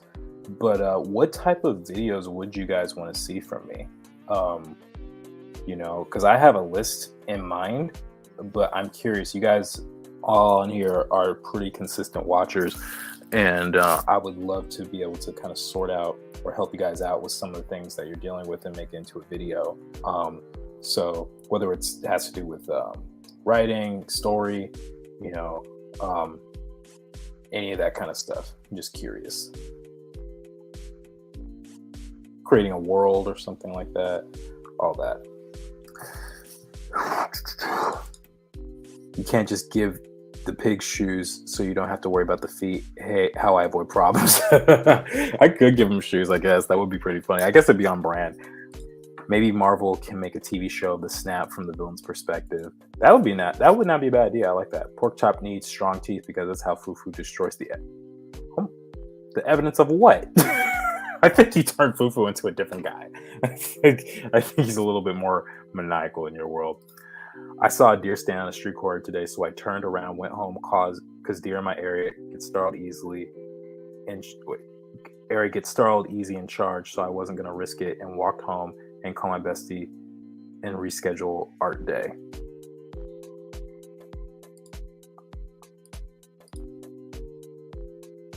I'm sorry, that last part of the sentence is just kind of confusing me. The Starlight uses such went hard and rescheduled art day. Oh, okay, I got it. You had to reschedule art day because of the deer. Got it. I don't think I've ever had to do that. You know what animal is kind of scary though? A lot more than I thought they would be is geese. I thought geese were going to be a lot more friendly. One time I had to walk by a path of them, and they were quacking up. They're quacking at me, and they looked like they wanted to fight.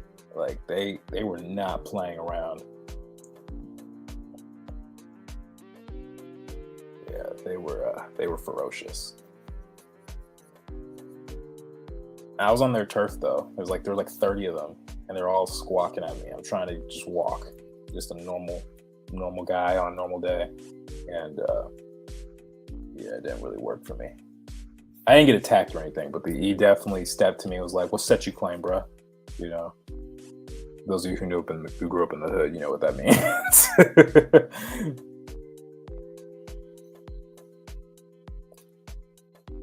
Or at least watch a couple movies about people in the hood.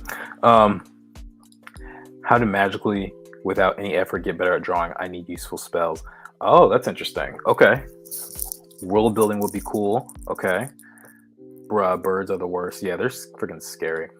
Growing up, we had a rooster who we raised from a chick and would attack for no reason. Birds are vicious. Oh my goodness. We see deer and foxes a lot this time of year, and to be honest, one of many joys of the South and wildest chickens. Oh my goodness.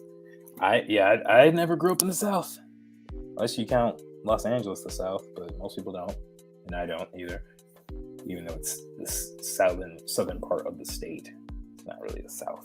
It's the West Side. But yeah, Mark, as far as how to magically get better without any effort, shoot, you might have to make that video for me, man. I don't even know what that would look like. Okay, I just realized we've been listening to the same tune for an hour and a half, so let's change it. Oh, feeding the ducks. Let's listen to that.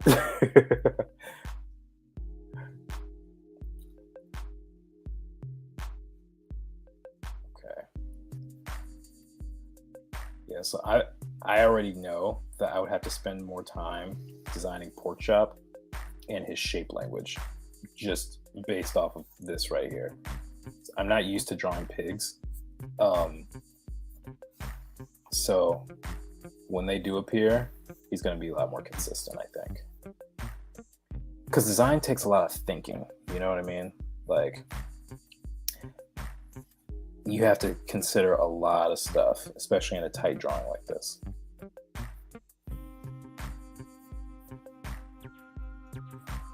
You have to consider shape, story, readability,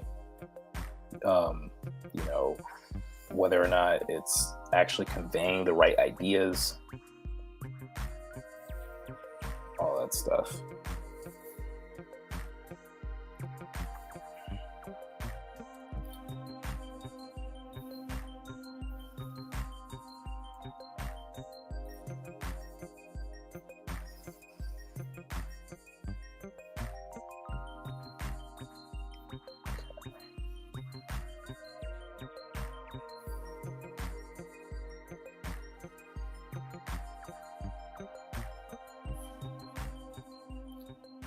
And also kind of stylizing it for animation too.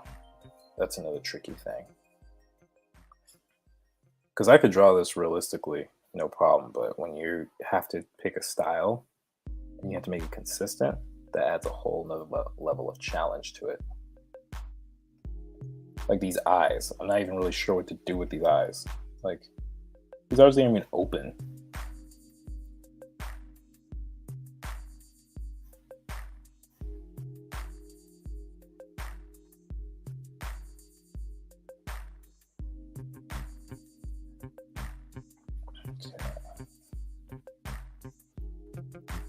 I'll find a way to make this even cuter at some point.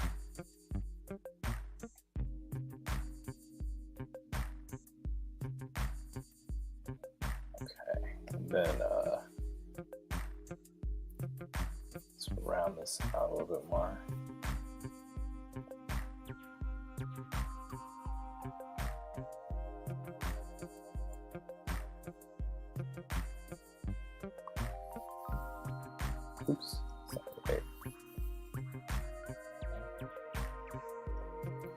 Alrighty.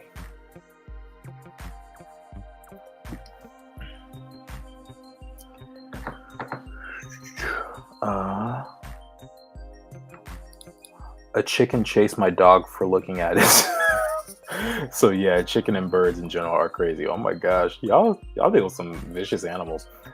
Well, you'll be welcome down south here if you ever visit. I appreciate that, Amanda. I don't know what state you're in. Don't the furthest side. Well, I've been to Georgia once, and I've been to St. Louis.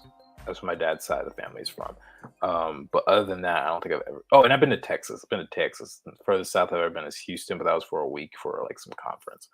Um, Once had a beaver in the middle of our driveway while walking to the bus. Growing up in the country is weird. I miss random animal encounters though. Wow, that's crazy. The most random animal you'll see is a squirrel where I have lived, or maybe a dog. I can honestly do a full presentation about how much thinking is required in design. It's an aspect that's always overlooked. That's what is really the challenge. You have to learn to not overthink that whenever you're creating work, because it's so easy to like you said, it's so easy to overlook that stuff that is essential. Matter of fact, my class tomorrow is going to be about design and how important that is to characters, and thinking about clothing and silhouette and the importance of communication in design. It's not an easy thing at all. Which is why,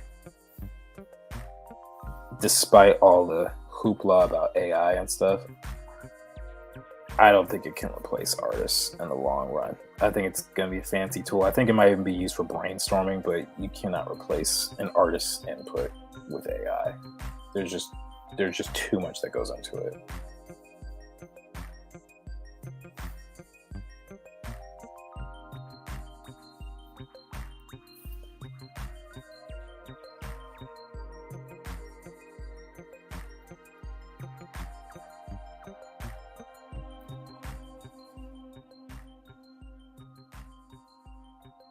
Okay, need a little spittle, a little bit of drool right here.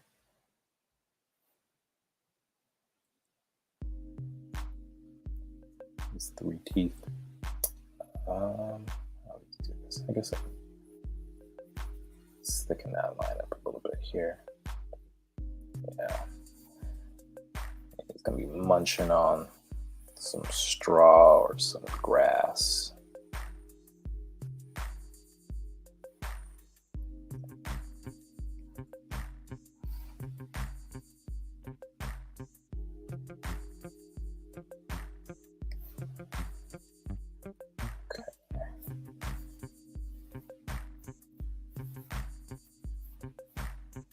Then where's the other sketch? There's like a pocket here and a buckle. Here, we'll just put a little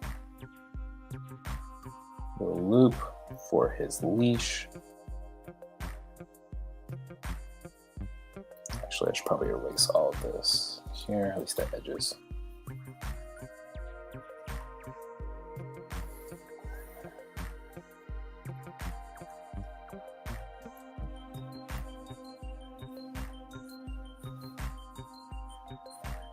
If this were for like actual production, I'd have to go in and like really design this call out of his belt and just like really describe it from all angles. We're not going to do that today though. So so guys, whatever you do, don't consider these like finished character designs. These are more for, like, first of all, these characters, the amount of thought and effort I'm going to put into these designs is much more minimal compared to what I would do for a character who's going to show up a lot. Someone like Javen or Ghazali, like those have to have a lot of iterations done because I have to get that right. But a background character really doesn't need to have as much detail. In some cases, you don't even need to turn around certain characters, but it just depends on how often they're going to be in the story. Now, if you're going to use Fufu in all these places and Porkchop's going to show up in all these places, that's a little bit different. But, if he was just going to be in one frame, just kind of standing there on the sidewalk, then you don't really have to do that. You only do the work that's really necessary to do. And in this case, it might not be necessary to do all of this stuff. All right, so now I just got to do the leash. And let's actually merge these layers real quick. So fufu and pork chop on the same line now. In terms of videos, how to stylize animals and people, etc., would be good too. That's something I struggle with. Okay, how to stylize. I'm gonna go back in the video and like look at these comments too. So yeah, but somehow able to make his way around. Wait, am I missing something? Okay, I don't know what that. I don't understand that comment. Here's a fun video idea: redesign famous characters from Disney or anime or whatever, but with your own style. You know, I've been thinking about redesigning like characters from like Charlie and the Chocolate Factory or something like that. Just characters that everyone knows, but hasn't really seen in a while, and redesigning it. I think that could actually be really fun. Or are you talking about like anime or animated characters specifically? My sister is watching a kitten square up to 3 chickens in our yard from the window. I asked if I should open the front door, but she said let it play out because the chicken are thugs in my area. My sis has no chill. It looks like a standoff in our front yard. Oh my gosh. I'm rooting for the kitten. I think most people would. Do you have many to minimize your character designs? OMG, that made no sense. Let me try again. Yes, please try again. I would like to understand what that means. Let's see. Okay, so I'm just going to do a quick.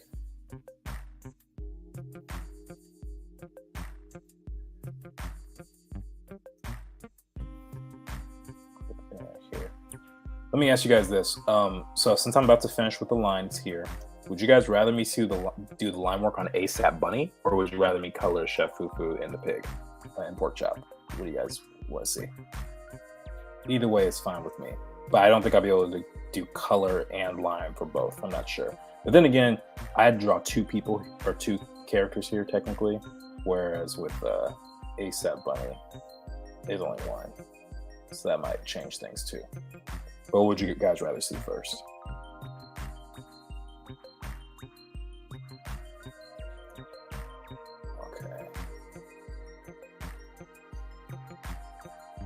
I just realized something else about these lines. I actually have to move this down a bit. This shoulder is off.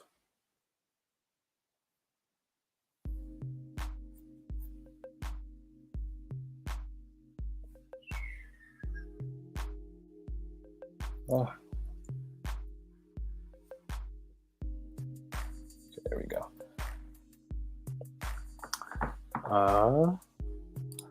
I wrote that you can keep Pork Chop's eyes closed because he has a fat face, but he can still find his way around, so he looks like he's always sleeping, but he's not. Oh, that's a good idea, actually. Yeah, I should do that. This is a great find. Looking forward to more. Oh, I'm so glad that you like the channel, man. Appreciate it. Color Chef Fufu and Pork Chop. Color. Okay, we got lots of color. I guess we've decided. Mark, I love that since he's like a guard pig, people never know if they can sneak by him or not because he's always looked like he's sleeping. Okay, that's a funny concept. So let's actually just do that. We'll just erase some of these and just make it look like he's sleeping. Let's thicken up these lines a little bit though, so we know they're not just like wrinkles, but it's actually an eye.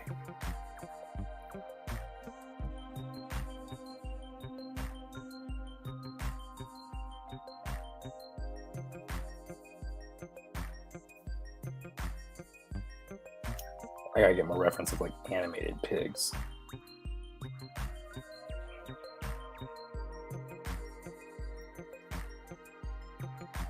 Okay.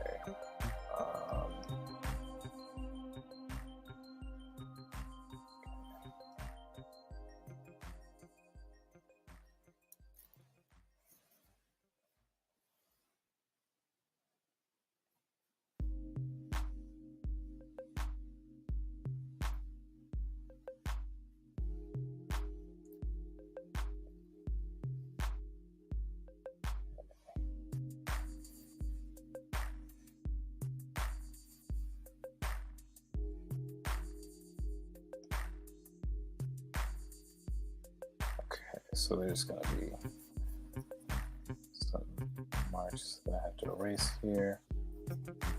Well, no, I guess we will see some of that.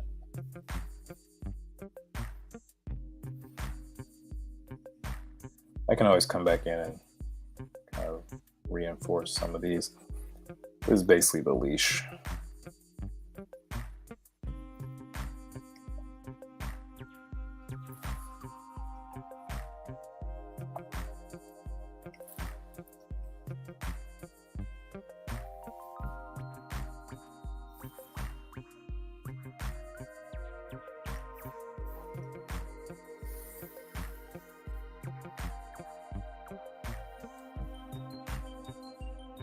Okay. All right. This hand is not convincing me just yet. Probably because I did it without reference at all.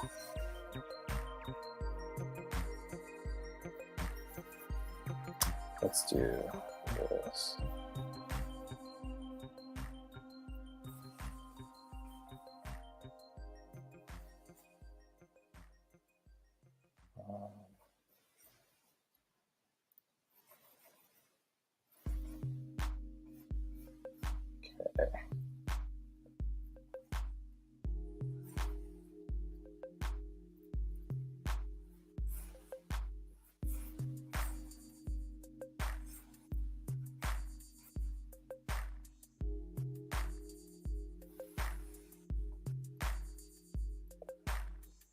Okay.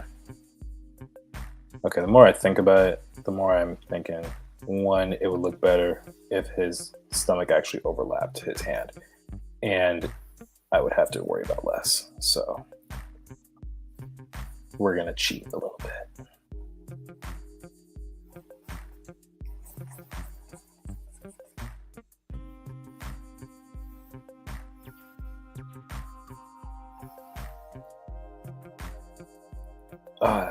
Tangent. The tangent is there. Okay, let's rework that a little bit.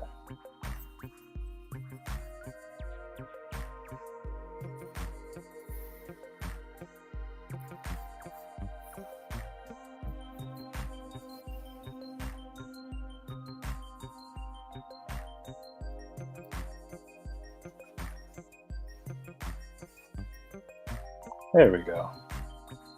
There we go. That's working. Okay. I missed a couple comments. Let's see what we got. Wow, how much did I miss? I think Pastel Blockhead was asking about color earlier, so I picked color. Okay, so lots of people want. Okay, so we'll color these guys then. It looked like the kitten won the standoff, looking the litter, and friends showed up because the chicken are not in sight in my yard full of cats now. If you put money on it, cats win. Exactly. Cat posse for the win. My little sis said from. I drive by pigs farms and the smell's awful in certain seasons. Maybe guard pig could use that as a weapon. Oh my gosh. He's a minor characters guy. He just owns a restaurant. He's a peaceful guy that would do that. Sis said the thugs are gone now. It said your neighborhood bullies are basically your dinner. Oh my goodness. One of my aunts used to have a turkey farm. Even the trampoline in her yard could rarely lure my siblings outside because of the smell. Gross. Best standoff by far I've seen. If only I put my money on cats, I'd be $20 richer. It's a shame. It's a shame. I have a friend who is concerned about the job market for an illustrator, animator, designer. Can you do a video about giving advice about how to find jobs as an entertainment designer? Oh, that's a good topic. That is a really good topic. I would say just for now, it's kind of all over the place. Like, it's kind of hard to predict certain things as a beginner. Like, people who are just starting out, typically people tend to hire their friends. And so what I've noticed is once you're in the door and you get not just that first job, but you get that second job, things are usually much easier because they trust your judgment at that point. You know, if, like, for example, I can say, oh, I've worked at DreamWorks and Netflix, and that has a little bit more weight than if I just have one company on there. So, but as far as like finding a job, there's a lot of ways to go about it. But yes, I can do a video on that. All right.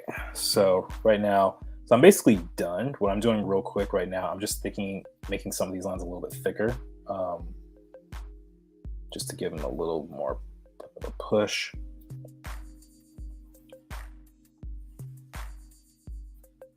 Give them some more man boobs right here, because that's important. Let's raise this up just a touch.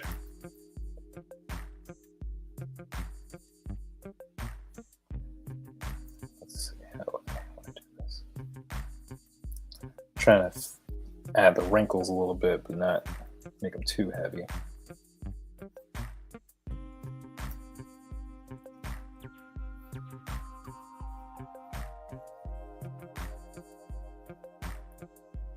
And then I had him with hair on his arms.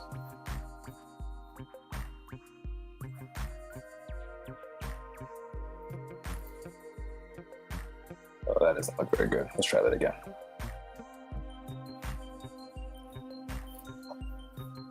Let's change the color.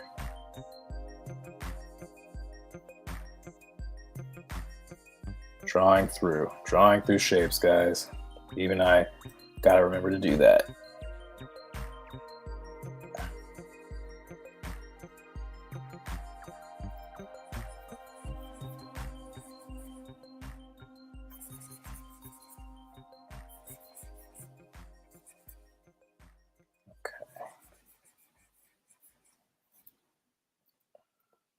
Let's get rid of that saturation.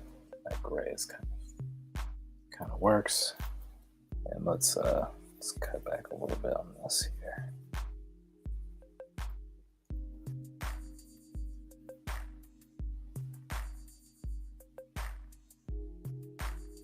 There we go. Now I can merge that. All right, so we got our chef and pork chop. So what I can do now, do a couple little fix-ups here. This is kind of the annoying stage. Like after you've drawn it, you want to double check and just make sure lines are reading properly. So for example, put a slightly thicker line to make sure that this is coming back out. And then I'm noticing this small tangent right here, so I got to correct that. This is the time where you really want to fix up these things, because if you miss it, then you're going to have to like deal with it after you put the color in, and that's going to be even more annoying. So you always want to double check before you start your color to, as much as possible, adjust these little mistakes. You know, like I said, correcting for tangents, making sure that the shoulders line up properly, or the feet, things are at the right angle, the folds look good, that kind of stuff. Like this one, I'm realizing I don't think I really need this one. You know, so there's that. Actually, I might be able to push the seam in the pants a little to the side.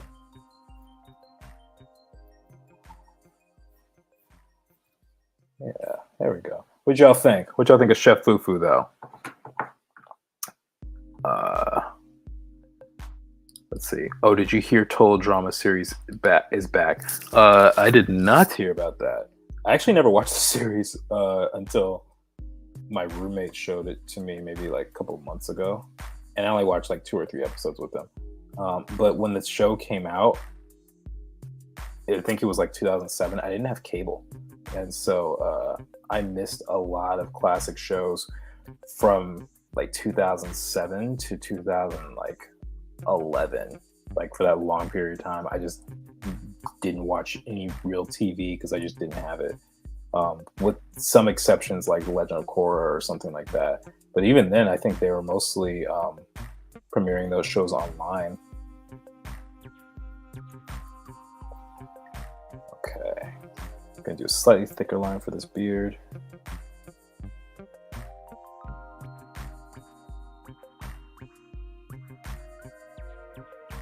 All right. All right, I'll redesign the pig later, but I think this is good enough for now. So let me get a new layer. What I'm gonna do here, I'm gonna set this as my reference layer. How do I do that again? Let's see. I think that's this button, right? It says reference layer. So I think this one means that anytime I do a color, if I fill it in, should automatically fill it, I think. Let me see. I'll refer only to refer other layers. There we go. So what I did here, if you set your line layer as your reference layer, which I did, which looks like this little lighthouse thing, and I made a new layer down here, and you go to your paint bucket tool, again, this is all in Clip Studio, and go refer other layers.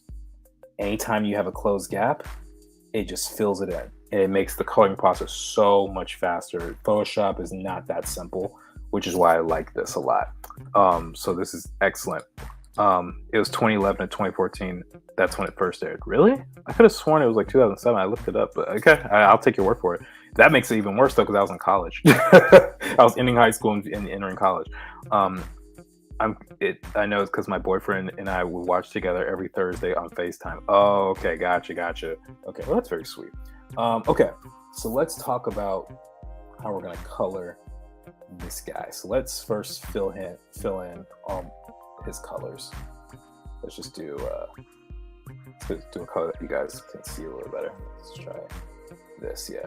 So all I'm doing is just filling in everything right now. By doing this, I can kind of set the tone. It doesn't mean that I'm going to color him blue. It just helps me see the things that need to be colored in. For example, there might be a situation where, like right here, I need to know that the leash, that this section is not going to be colored in. So I usually do stuff like this. And I could probably up my tolerance a little bit so it's a little more forgiving. Uh-oh, what'd I do? Okay, too much tolerance. That was a little much. Let's try this. There we go.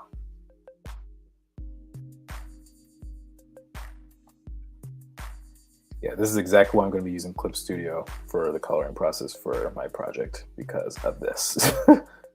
Like, this is just way too, it's actually faster than Procreate. Procreate I thought was better than Photoshop from the jump when it came to color, but this just is a whole different level of convenience, and I cannot give this up.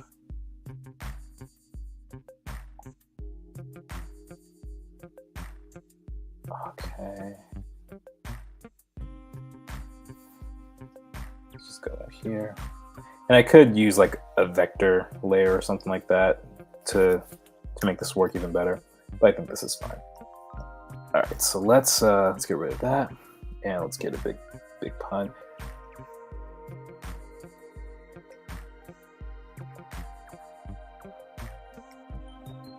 Okay, so typically what I'll do when I'm starting with color,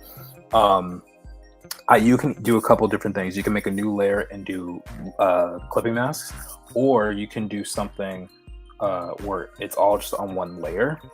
Typically, I would not do that unless I know what colors I'm going for already. So it makes it a lot easier to change colors. Like, for example, let's start with his skin. I think skin is the easiest thing to start with. So, because he's gonna be black, I'm gonna stick in the kind of a medium orange, gray kind of area, and I just literally fill in all the areas with his skin, just like this. And then can't forget his feet down here. These are the areas where you really want to check. All right, so that about covers it. And if you go over, then that's fine, but you just don't want to underdo it, essentially. And then what you can do, if you, I should have done a different layer, but it's too late now. What you can do then, if you decide to change your mind, you can always up the saturation or darken it or something like that, whatever you want to do. And again, typically I would normally do that on a separate layer. I just made a mistake. So we got the skin. Matter of fact, actually, I could color the whole thing like this. Now I think about it. Yeah. we'll just do his whole skin is, this whole thing is brown. Makes it easy. All right, and then let's say I want to do his hair. Typically, I'll do the hair next. I kind of go from like inside out. So I think like, what's like, if you were nude, like what would it be? And then, oh my gosh, freaking bots, yo. Ugh, gross. Anyway, typically I'll start like inside out. So I'll start with the skin, and then I'll go to hair, and then I'll do clothing, and I'll separate that out by layer. So for the hair, do we want to just give him regular black hair? Why don't we do something interesting? Let's give him like blonde hair, a blonde beard. And the fun thing about this is if you change your mind about anything, then you can. You know, that's the freedom that you have here. This is just the stage where you're figuring things out. So like, for example, I said blonde would be fun, but now I'm running into a problem where it's too similar of a color.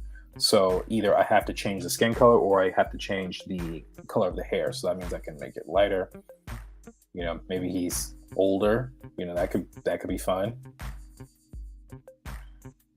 I could just make his hair kind of white like that. You know, that's totally one way of going about it. One thing I definitely recommend though, make sure you're always labeling your layers. That's super important. Otherwise, you're going to get lost. Now, if I'm working on a comic and I know all the colors already and I've established them, then you could do it all in one layer because you already have that set, and then you just change it to fit in the scene by doing an overlay of like a blue or purple, whatever you need, and you can move forward that way. So the chef hat, typically chef hats are white, but I'm gonna just do like a green here. I'm gonna do that for this as well. Just because vegan chef, you know what I mean? So when I think vegan, I think green. And again, I might change things, but for now, this is fine. If you want to have things be on the same layer, I recommend that they don't touch in terms of color. So I have the hat and the shirt selected. So if I decide to change it, I can do an alpha lock, or what is this called? Pixel lock. Lock transparent pixels. And what you can do is you can take another color and you could just say, bam, you know, it just really depends. Something else I'm gonna do real quick as I'm thinking about it. Let's actually darken the background color a little bit. Yeah, there we go. Give us a more accurate read on our colors. I typically don't like using pure white on anything unless it's for the eyes. So that's also something to consider. You know, I think off-white is usually a little bit better in these scenarios. Again, except for the eyes. The eyes are literally the one exception to that rule, in my opinion.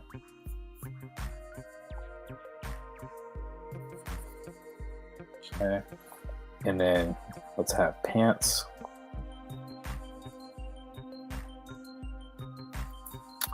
Farmer Fox says, do you have examples of your work with pen and ink also, or is your work primarily digital? My work is mostly digital. I never really worked in pen and ink, but let me see. Do I have any of my line drawings? Let me think. I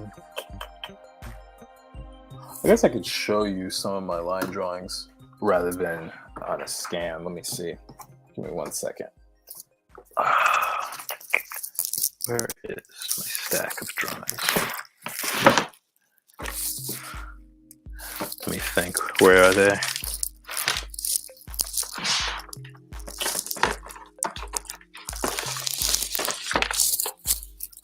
Okay, so here, I'll show you this. These are some sketches I did on paper.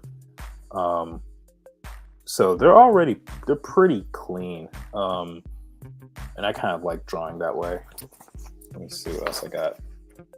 Oh, here's some stuff here. You know, so obviously there's areas where, you know, you could see the underdrawing a little bit, but I think that this actually works well for my purposes. Because again, I don't really like inking that much. Just kind of, it's just not my favorite thing to do. What's this one? Oh, I drew everyone's favorite superhero.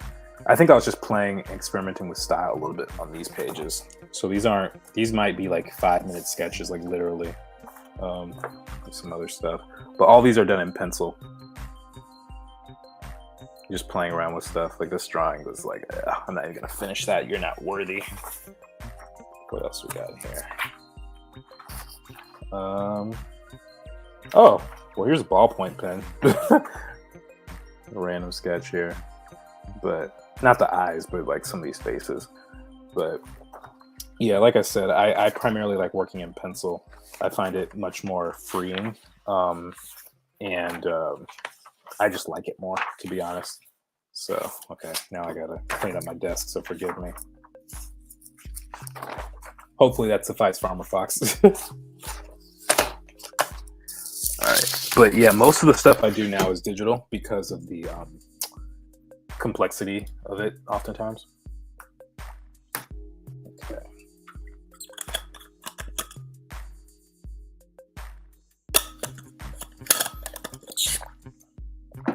Let me see what comments we got. Does that drawing count as a water break? No, I was just thirsty. I didn't say anything. I didn't say it. I think, well, if you want it to count as a water break, you can, because I think we all need more water in our lives, right? Cool. So most ideas come while at computer. Love the ballpoint. Thanks. Yeah, well, my ideas, I honestly don't really consider where they come from in terms of like placement. I always bring my sketchbook with me, or I guess I don't really have a sketchbook, my paper stack or my iPad or whatever, something to draw on. I always have something to draw on with me. And, I am most commonly at my desk. This is definitely the chair I sit in the most during the day. Sometimes I take a break and I just want to go on a drive for a while, but yeah, this is where I'm at most of the time. And my ideas, as far as like shadow boxers and stuff, that's been all over the place. That project is years in the making. And so I have come up with ideas on the bus and when I'm in bed, like as I'm waking up or going to sleep. I come up with ideas in the shower, when I'm talking to other people and I should be focusing on what they're saying. Like it's all over the place with this project. But anyone who's an artist will understand that, Oh, that's not what I want. Okay. Okay. So I think we actually got most of the areas. Hold on, someone is messaging me. Hold on, guys. Sorry, I just need to check something real quick.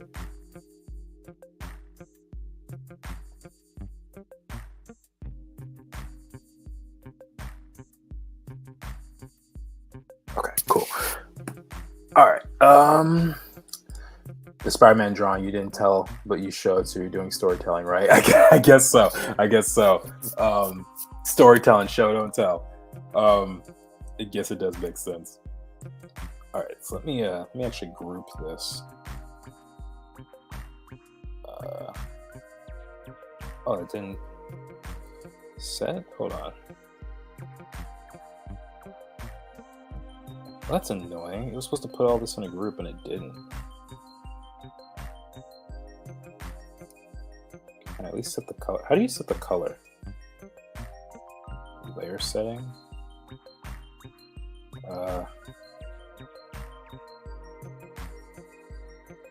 This is the challenge with Clip Studio. I'm still trying to figure all this out.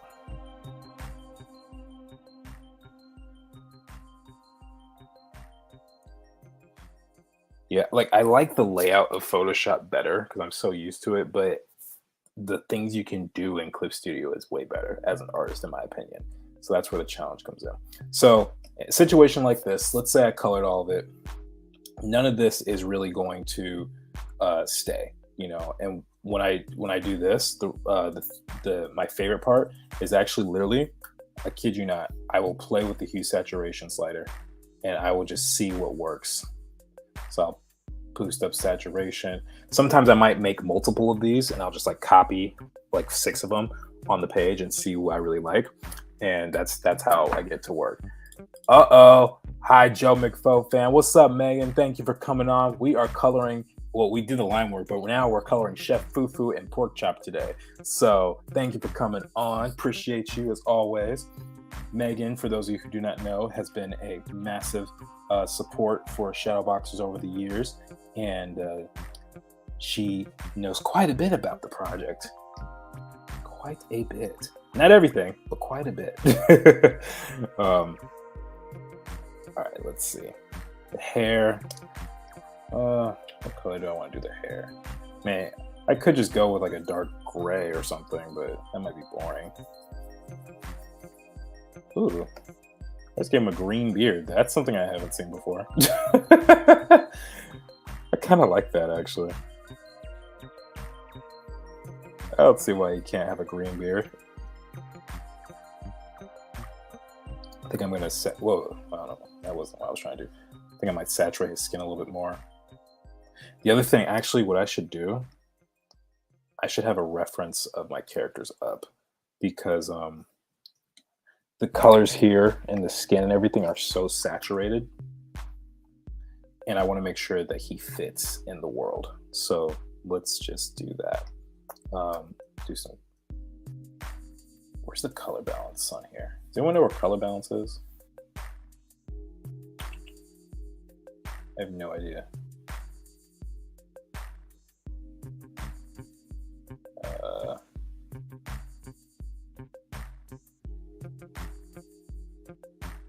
Okay, serious question. I really don't know where color balance is on here.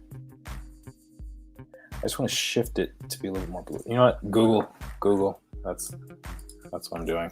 Color balance, Clip Studio.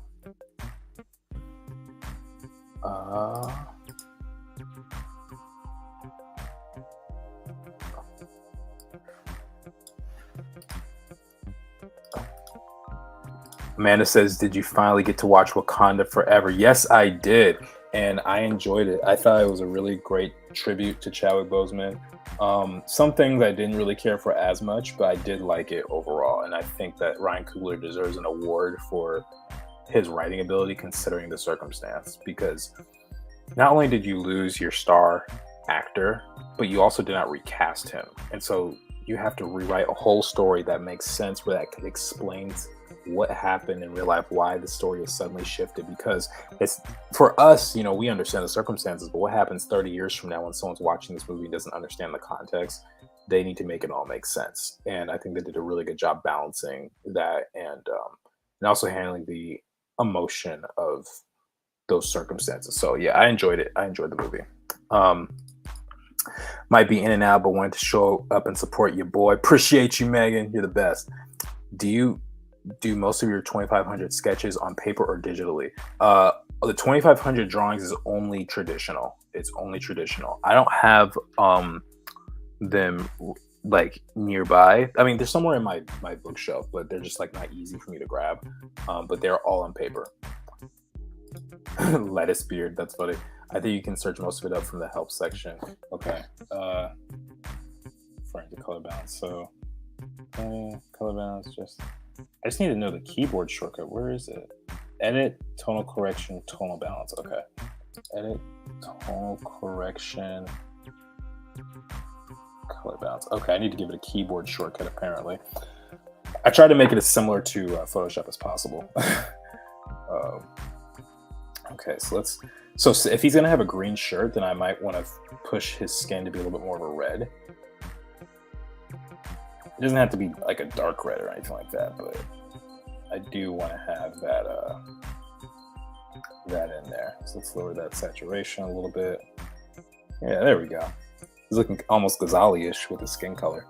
And while I'm thinking about it, let's just look at shortcut settings. Set it. Edit. It's tonal something. Color balance.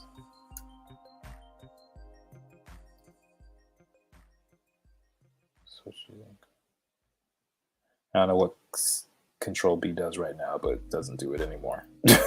We're changing it. All right. So then, oh, and then I almost forgot the patterns on here. Okay, so what I do for patterns in a situation like this, I will redraw it, but I just won't put lines on it. So yeah, so let's do that. Let's get maybe the calligraphy. How's this gonna work? Okay, let's try it. Oh, it doesn't rotate with me? Okay.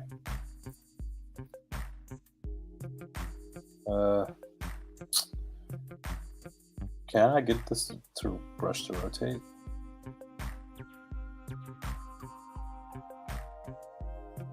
Brush to oh my gosh. I don't even know what this is.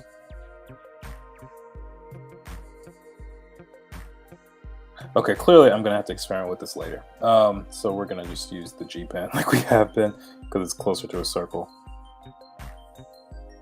And purely for no other reason. It's actually kind of nice to have a slight texture on the brush. You'll be able to see that. Okay.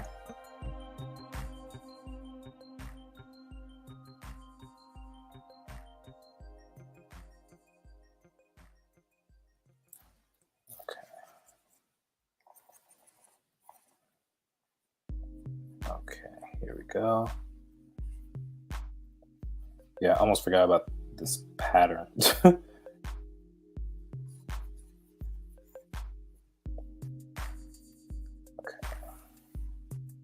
Let's go all across here. And then let's just be lazy and just do it real quick. Just kind of approximating.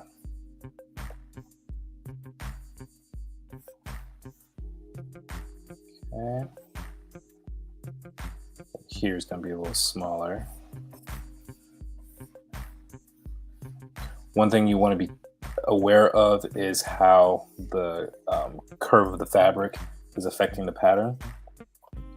It's not going to be perfectly straight all the way through, so you just want to make sure you focus on that. And like I said, I kind of like these jagged forms right here, so I think I might keep some of that as well.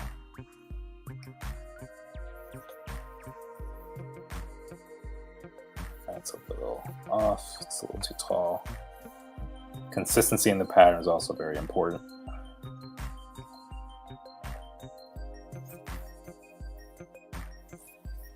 All right, there we go. So now we have a pattern. If we're gonna have the shirt green, then maybe we'll have the pattern be either, I can either make it a dark green or like a white color, maybe. Just depends. Signing off for the day. See it. Well, thank you, Kathy, for joining in. Appreciate you as usual. All right. Based on the time, yeah, we're only gonna have time for Fufu today. Next week we can do ASAP Bunny and maybe Majul because I think they'll be a little easier. Simply because there's less to draw. Okay.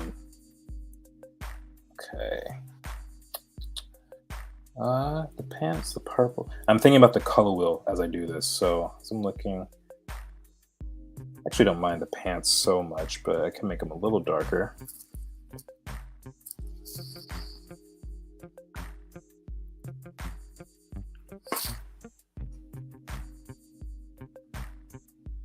Sorry, I gotta respond to this. Okay. Cool. And then the hat.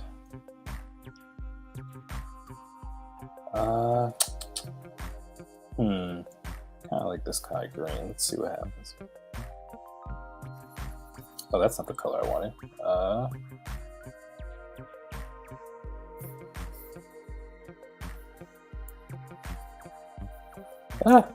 No. Wait, what in the world? Why isn't this working? Okay, sorry, I'm just confused right now.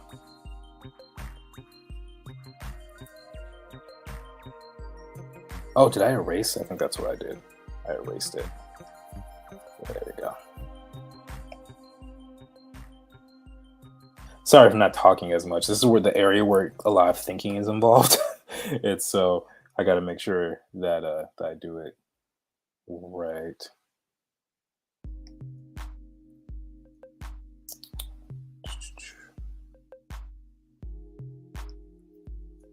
Okay.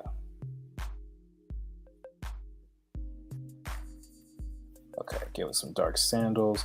Not a fan of the skin tone just yet, so we're going to, I think, maybe darken it a bit. And saturate. That might be a little much. Maybe shift the hue a tiny bit. I don't want it to look like sickly, you know, so I gotta be very careful. And at this point, it's really just nudging here, nudging there. And this is kind of the process. You know, you just figure it out. And there's nothing particularly exciting. I'm thinking about the color wheel a lot. I'm thinking about the focal point, what I want people to focus on. You know, like right now, the only thing, like the beard is, I mean, it looks okay, but the thing is with this beard, it blends in too much with the skin. So I had to consider that. And that's going to be the challenge right here. Amanda says, don't forget about the burns. Thank you for reminding me. I shall not. That's more of a detail, though. So I can't really worry about that too much right this second because I have to get his basic color scheme down.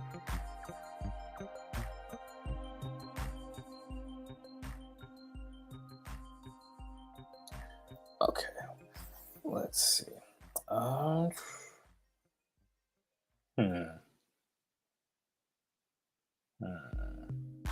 I'm really thinking, guys. I'm really thinking. Let me see what African Chef looks like because something doesn't feel quite right with these colors yet. It might just be something I need to give him like a white apron or a white shirt because I'm thinking maybe white and green would also look cool. Yeah. Yeah, let's try that. I'm gonna do a white shirt with a green pattern. Let's just see how that looks. Or an off-white shirt.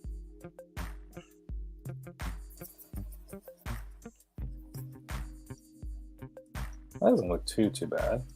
Let's change that pattern. Let's change that green a little bit. Like a plant-based green. Okay, that's too bright.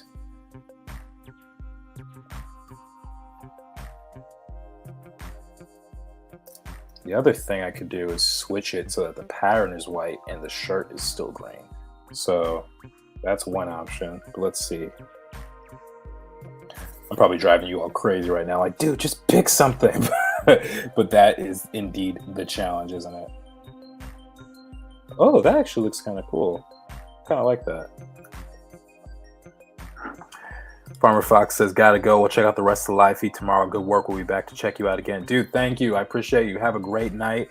And just so you know, I stream every Sunday at 6 p.m. Pacific. So come back then. And then please like and share the video as well. Appreciate you. All right. What do you guys think? I'm going to ask for your feedback. You guys helped me design Chef Fufu in the first place. It only feels fitting that, that you guys have input in this. Do you guys like the white shirt with the green pattern, or do you guys like the green shirt with the white pattern like it is now? Maybe even changing the chef hat to this white, this off-white, like something like this. This is actually, I'm kind of feeling this actually. It's kind of cool. That beard still needs some work. I'm just gonna copy what I see here. Yeah, see, like if I do that, like the beard looks better when it's a darker value. That's the challenge. So let's see what happens if I do like a brownish. Oh, did I already pick it? Oh, they have the same color hair. I'm just looking at my characters, what the options are. Oh, red hair would actually be kind of fun on him, but you can't really see it is the only problem. This purple's cool. You know what? Yeah, why not? Just give him purple hair. Why not? saturate that bad boy a little bit. Yeah.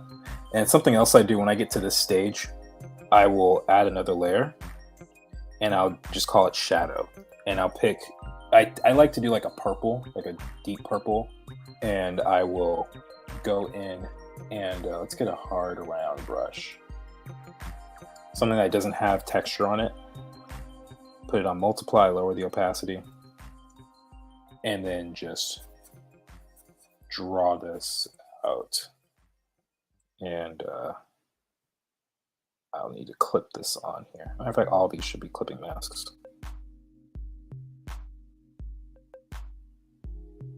Wait, how do you create a clipping mask?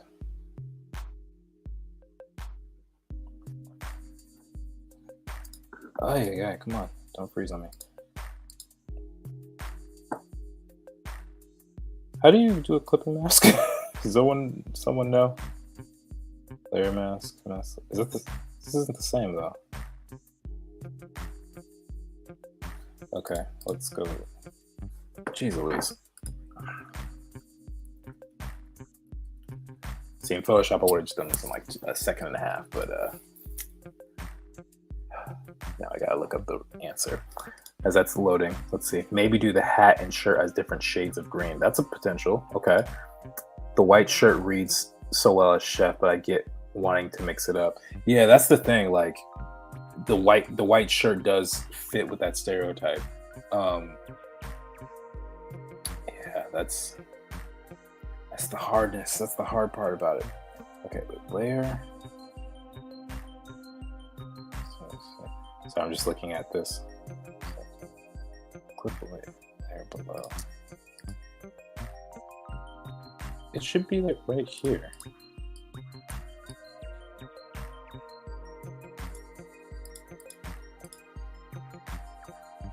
Clip to layer below. Okay. Clip to layer. There we go. Okay, I figured it out. Clip to layer below.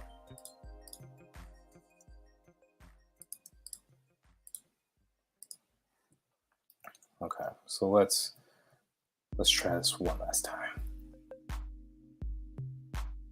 Actually, let's do this.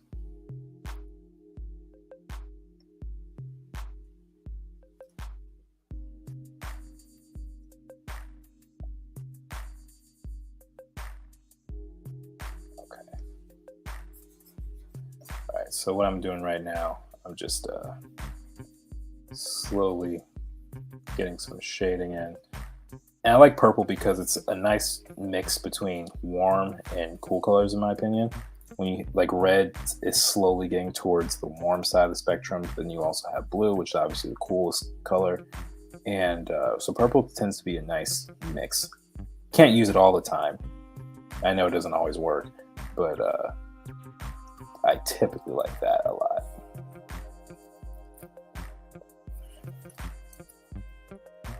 And then some of these areas, depending on the situation, I'll lower the opacity because you don't want a bright purple shadow on them, you know? That would just look weird.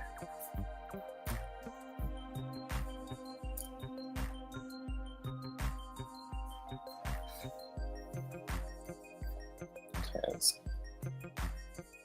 get some of that under his nose here. I typically like to do the upper lip as well.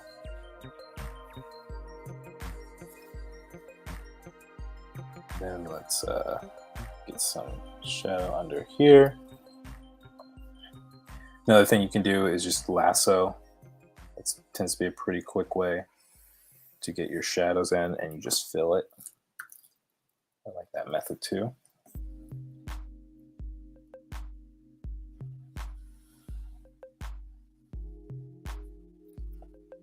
The cleaner you make these lines, the better your shadows would read. And just keep it really simple. If you're struggling with this, one thing that I can recommend is maybe getting like a toy or something like that, or an action figure. If you don't, really have someone to take a photo of you doing this pose, and just figuring out the lighting situation from that. I find it to be very, very helpful. Jordan is a yellow purple kind of guy. I'm red and green. Which complementary color pair is your go-to, chat? Oh, that's a good question. Yeah, I do like purple and yellow. I do like that. It's mostly the purple that I like, because purple is my favorite color. It's not so much about the yellow, but it just happens to be the pair. I actually have done a lot of red and green pairs in shadow boxers.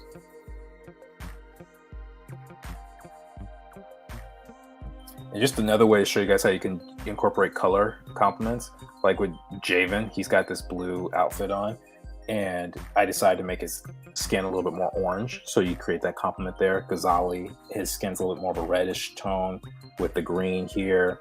And then Atana, she's kind of like all this yellow, but you got the purple in her boots and her belt and everything like that. Ishnu, he's more of an orange green, but he's still, the orange is close enough to red where I think he can get a pass. So yeah, that's how I kind of incorporate that sort of stuff there. Okay.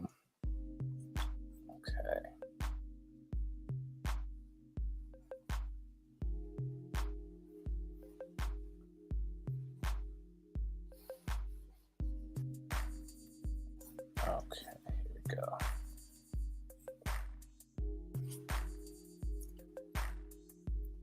Okay, so this is kind of reading. It's kind of reading. Let's color eyes do you think he would have? I don't want to just do typical brown. Let's give him blue eyes. Why not? There are people who have this skin complexion with blue eyes, so why not?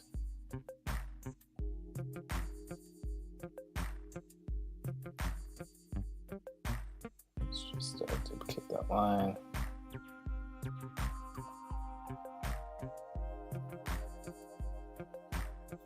And you guys want to see another trick real quick?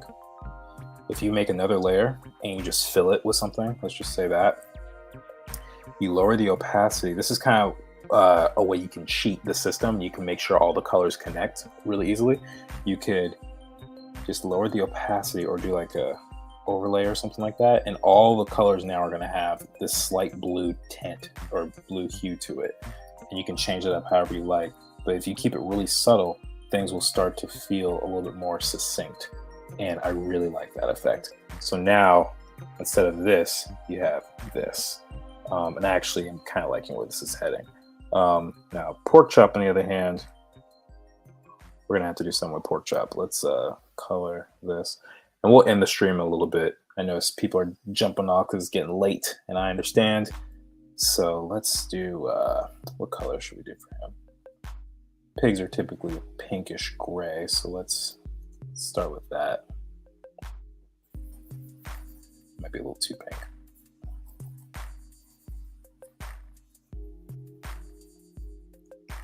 Maybe a little brighter. There we go.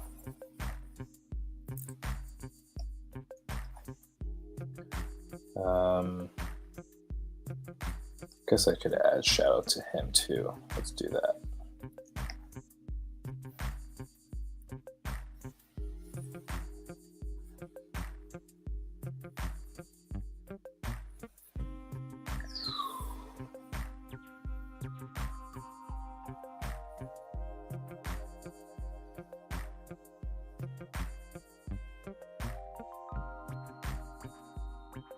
Okay.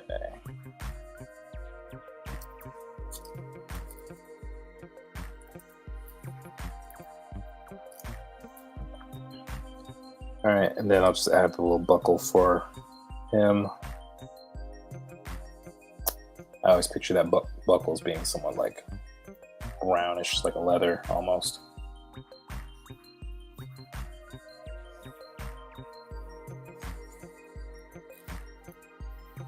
Like, why did I even do that? Hold on. Forgot how simple that was. Because in Photoshop, it doesn't do that to you. Then, hey, let's give him some nice green plants to munch on.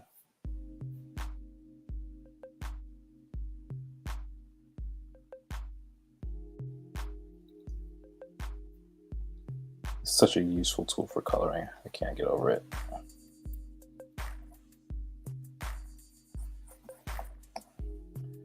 Then for the teeth, let's make those. Let's not give him white teeth. Let's give him like slightly yellow teeth. Because unless he's using Colgate or something like that, I don't think he'll need it. I think he'll be okay. Janet says I'm more of a red and green combination. I just realized that I'm contradicting my profile pic. Hey, that's okay. Sometimes you need it. Look, I'm not contradicting myself. My shrimp is red and green. The profile pic holds the truth. Oh my goodness. What am I? Mine is blue and purple. So it kind of fits. It kind of fits. Purple, like I said, is my favorite. It's not so much about the compliment as it is about purple. All right, so let's see. Come on.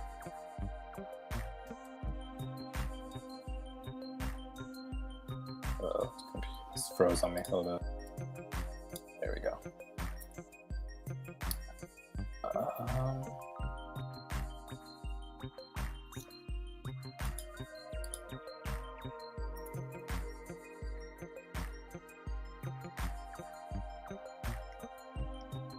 Why isn't this doing its thing? Sorry, this thing is just acting all bonkers for some reason. Oh, I know what happened. The pen stopped working. Okay, I have to download the driver again. Let's drag. Well, how about this? I know we still gotta do the burn marks. But we did get pretty far on here. Not as far as I would like to have gotten to, but considering we've been going for about 2.5 hours now, and all that, I think we'll end it here, and then I'll finish up the burns, and we'll get to ASAP Bunny and some of the other characters. So, for everyone, thank you for joining this live stream yet again. If you guys want to follow me on Instagram, check out my profile. It's right here. It's also in the description, Joe McFo. And specifically, if you're interested in following Shadowboxers, I believe I have a note here. Yes. So if you want to follow my Shadowboxers account on Instagram, it is at shadow.boxers. And then if you want to do some fan art, just make sure you do hashtag Shadowboxers series, and I will post it on my page, and you guys can get your cool little shout outs and stuff like that. So let's see. Oh, we got one more question before we go. What was your favorite show as a young kid before Avatar? Oh, favorite show as a young kid. I liked Invader Zim a lot. Invader Zim was really fun. I also liked SpongeBob. SpongeBob pre-2004. Once that movie came out, it was over. The first movie, it stopped. I think the original creator left and just changed for me. But SpongeBob was hilarious. Jimmy Neutron. I love Jimmy Neutron. I love the Fairly Odd Parents. What else? I think those were my key ones. My Life as a Teenage Robot was also a great show. There's so many. But yeah, I had fun with that. Mark's like, technical difficulty. Yes, it is a technical difficulty, but we won't be living with it because we're done. So anyway, good question, Amanda. Appreciate you. So you guys have a great evening. I'll be back again next Sunday. I don't have any events that I've been planning, so unless some catastrophe happens in the next week, we'll be back here next Sunday, 6 p.m. Pacific time. Please like the video, comment on it. If you're not subscribed, please subscribe, and love you guys for all the support. You guys are awesome. Appreciate you. Peace.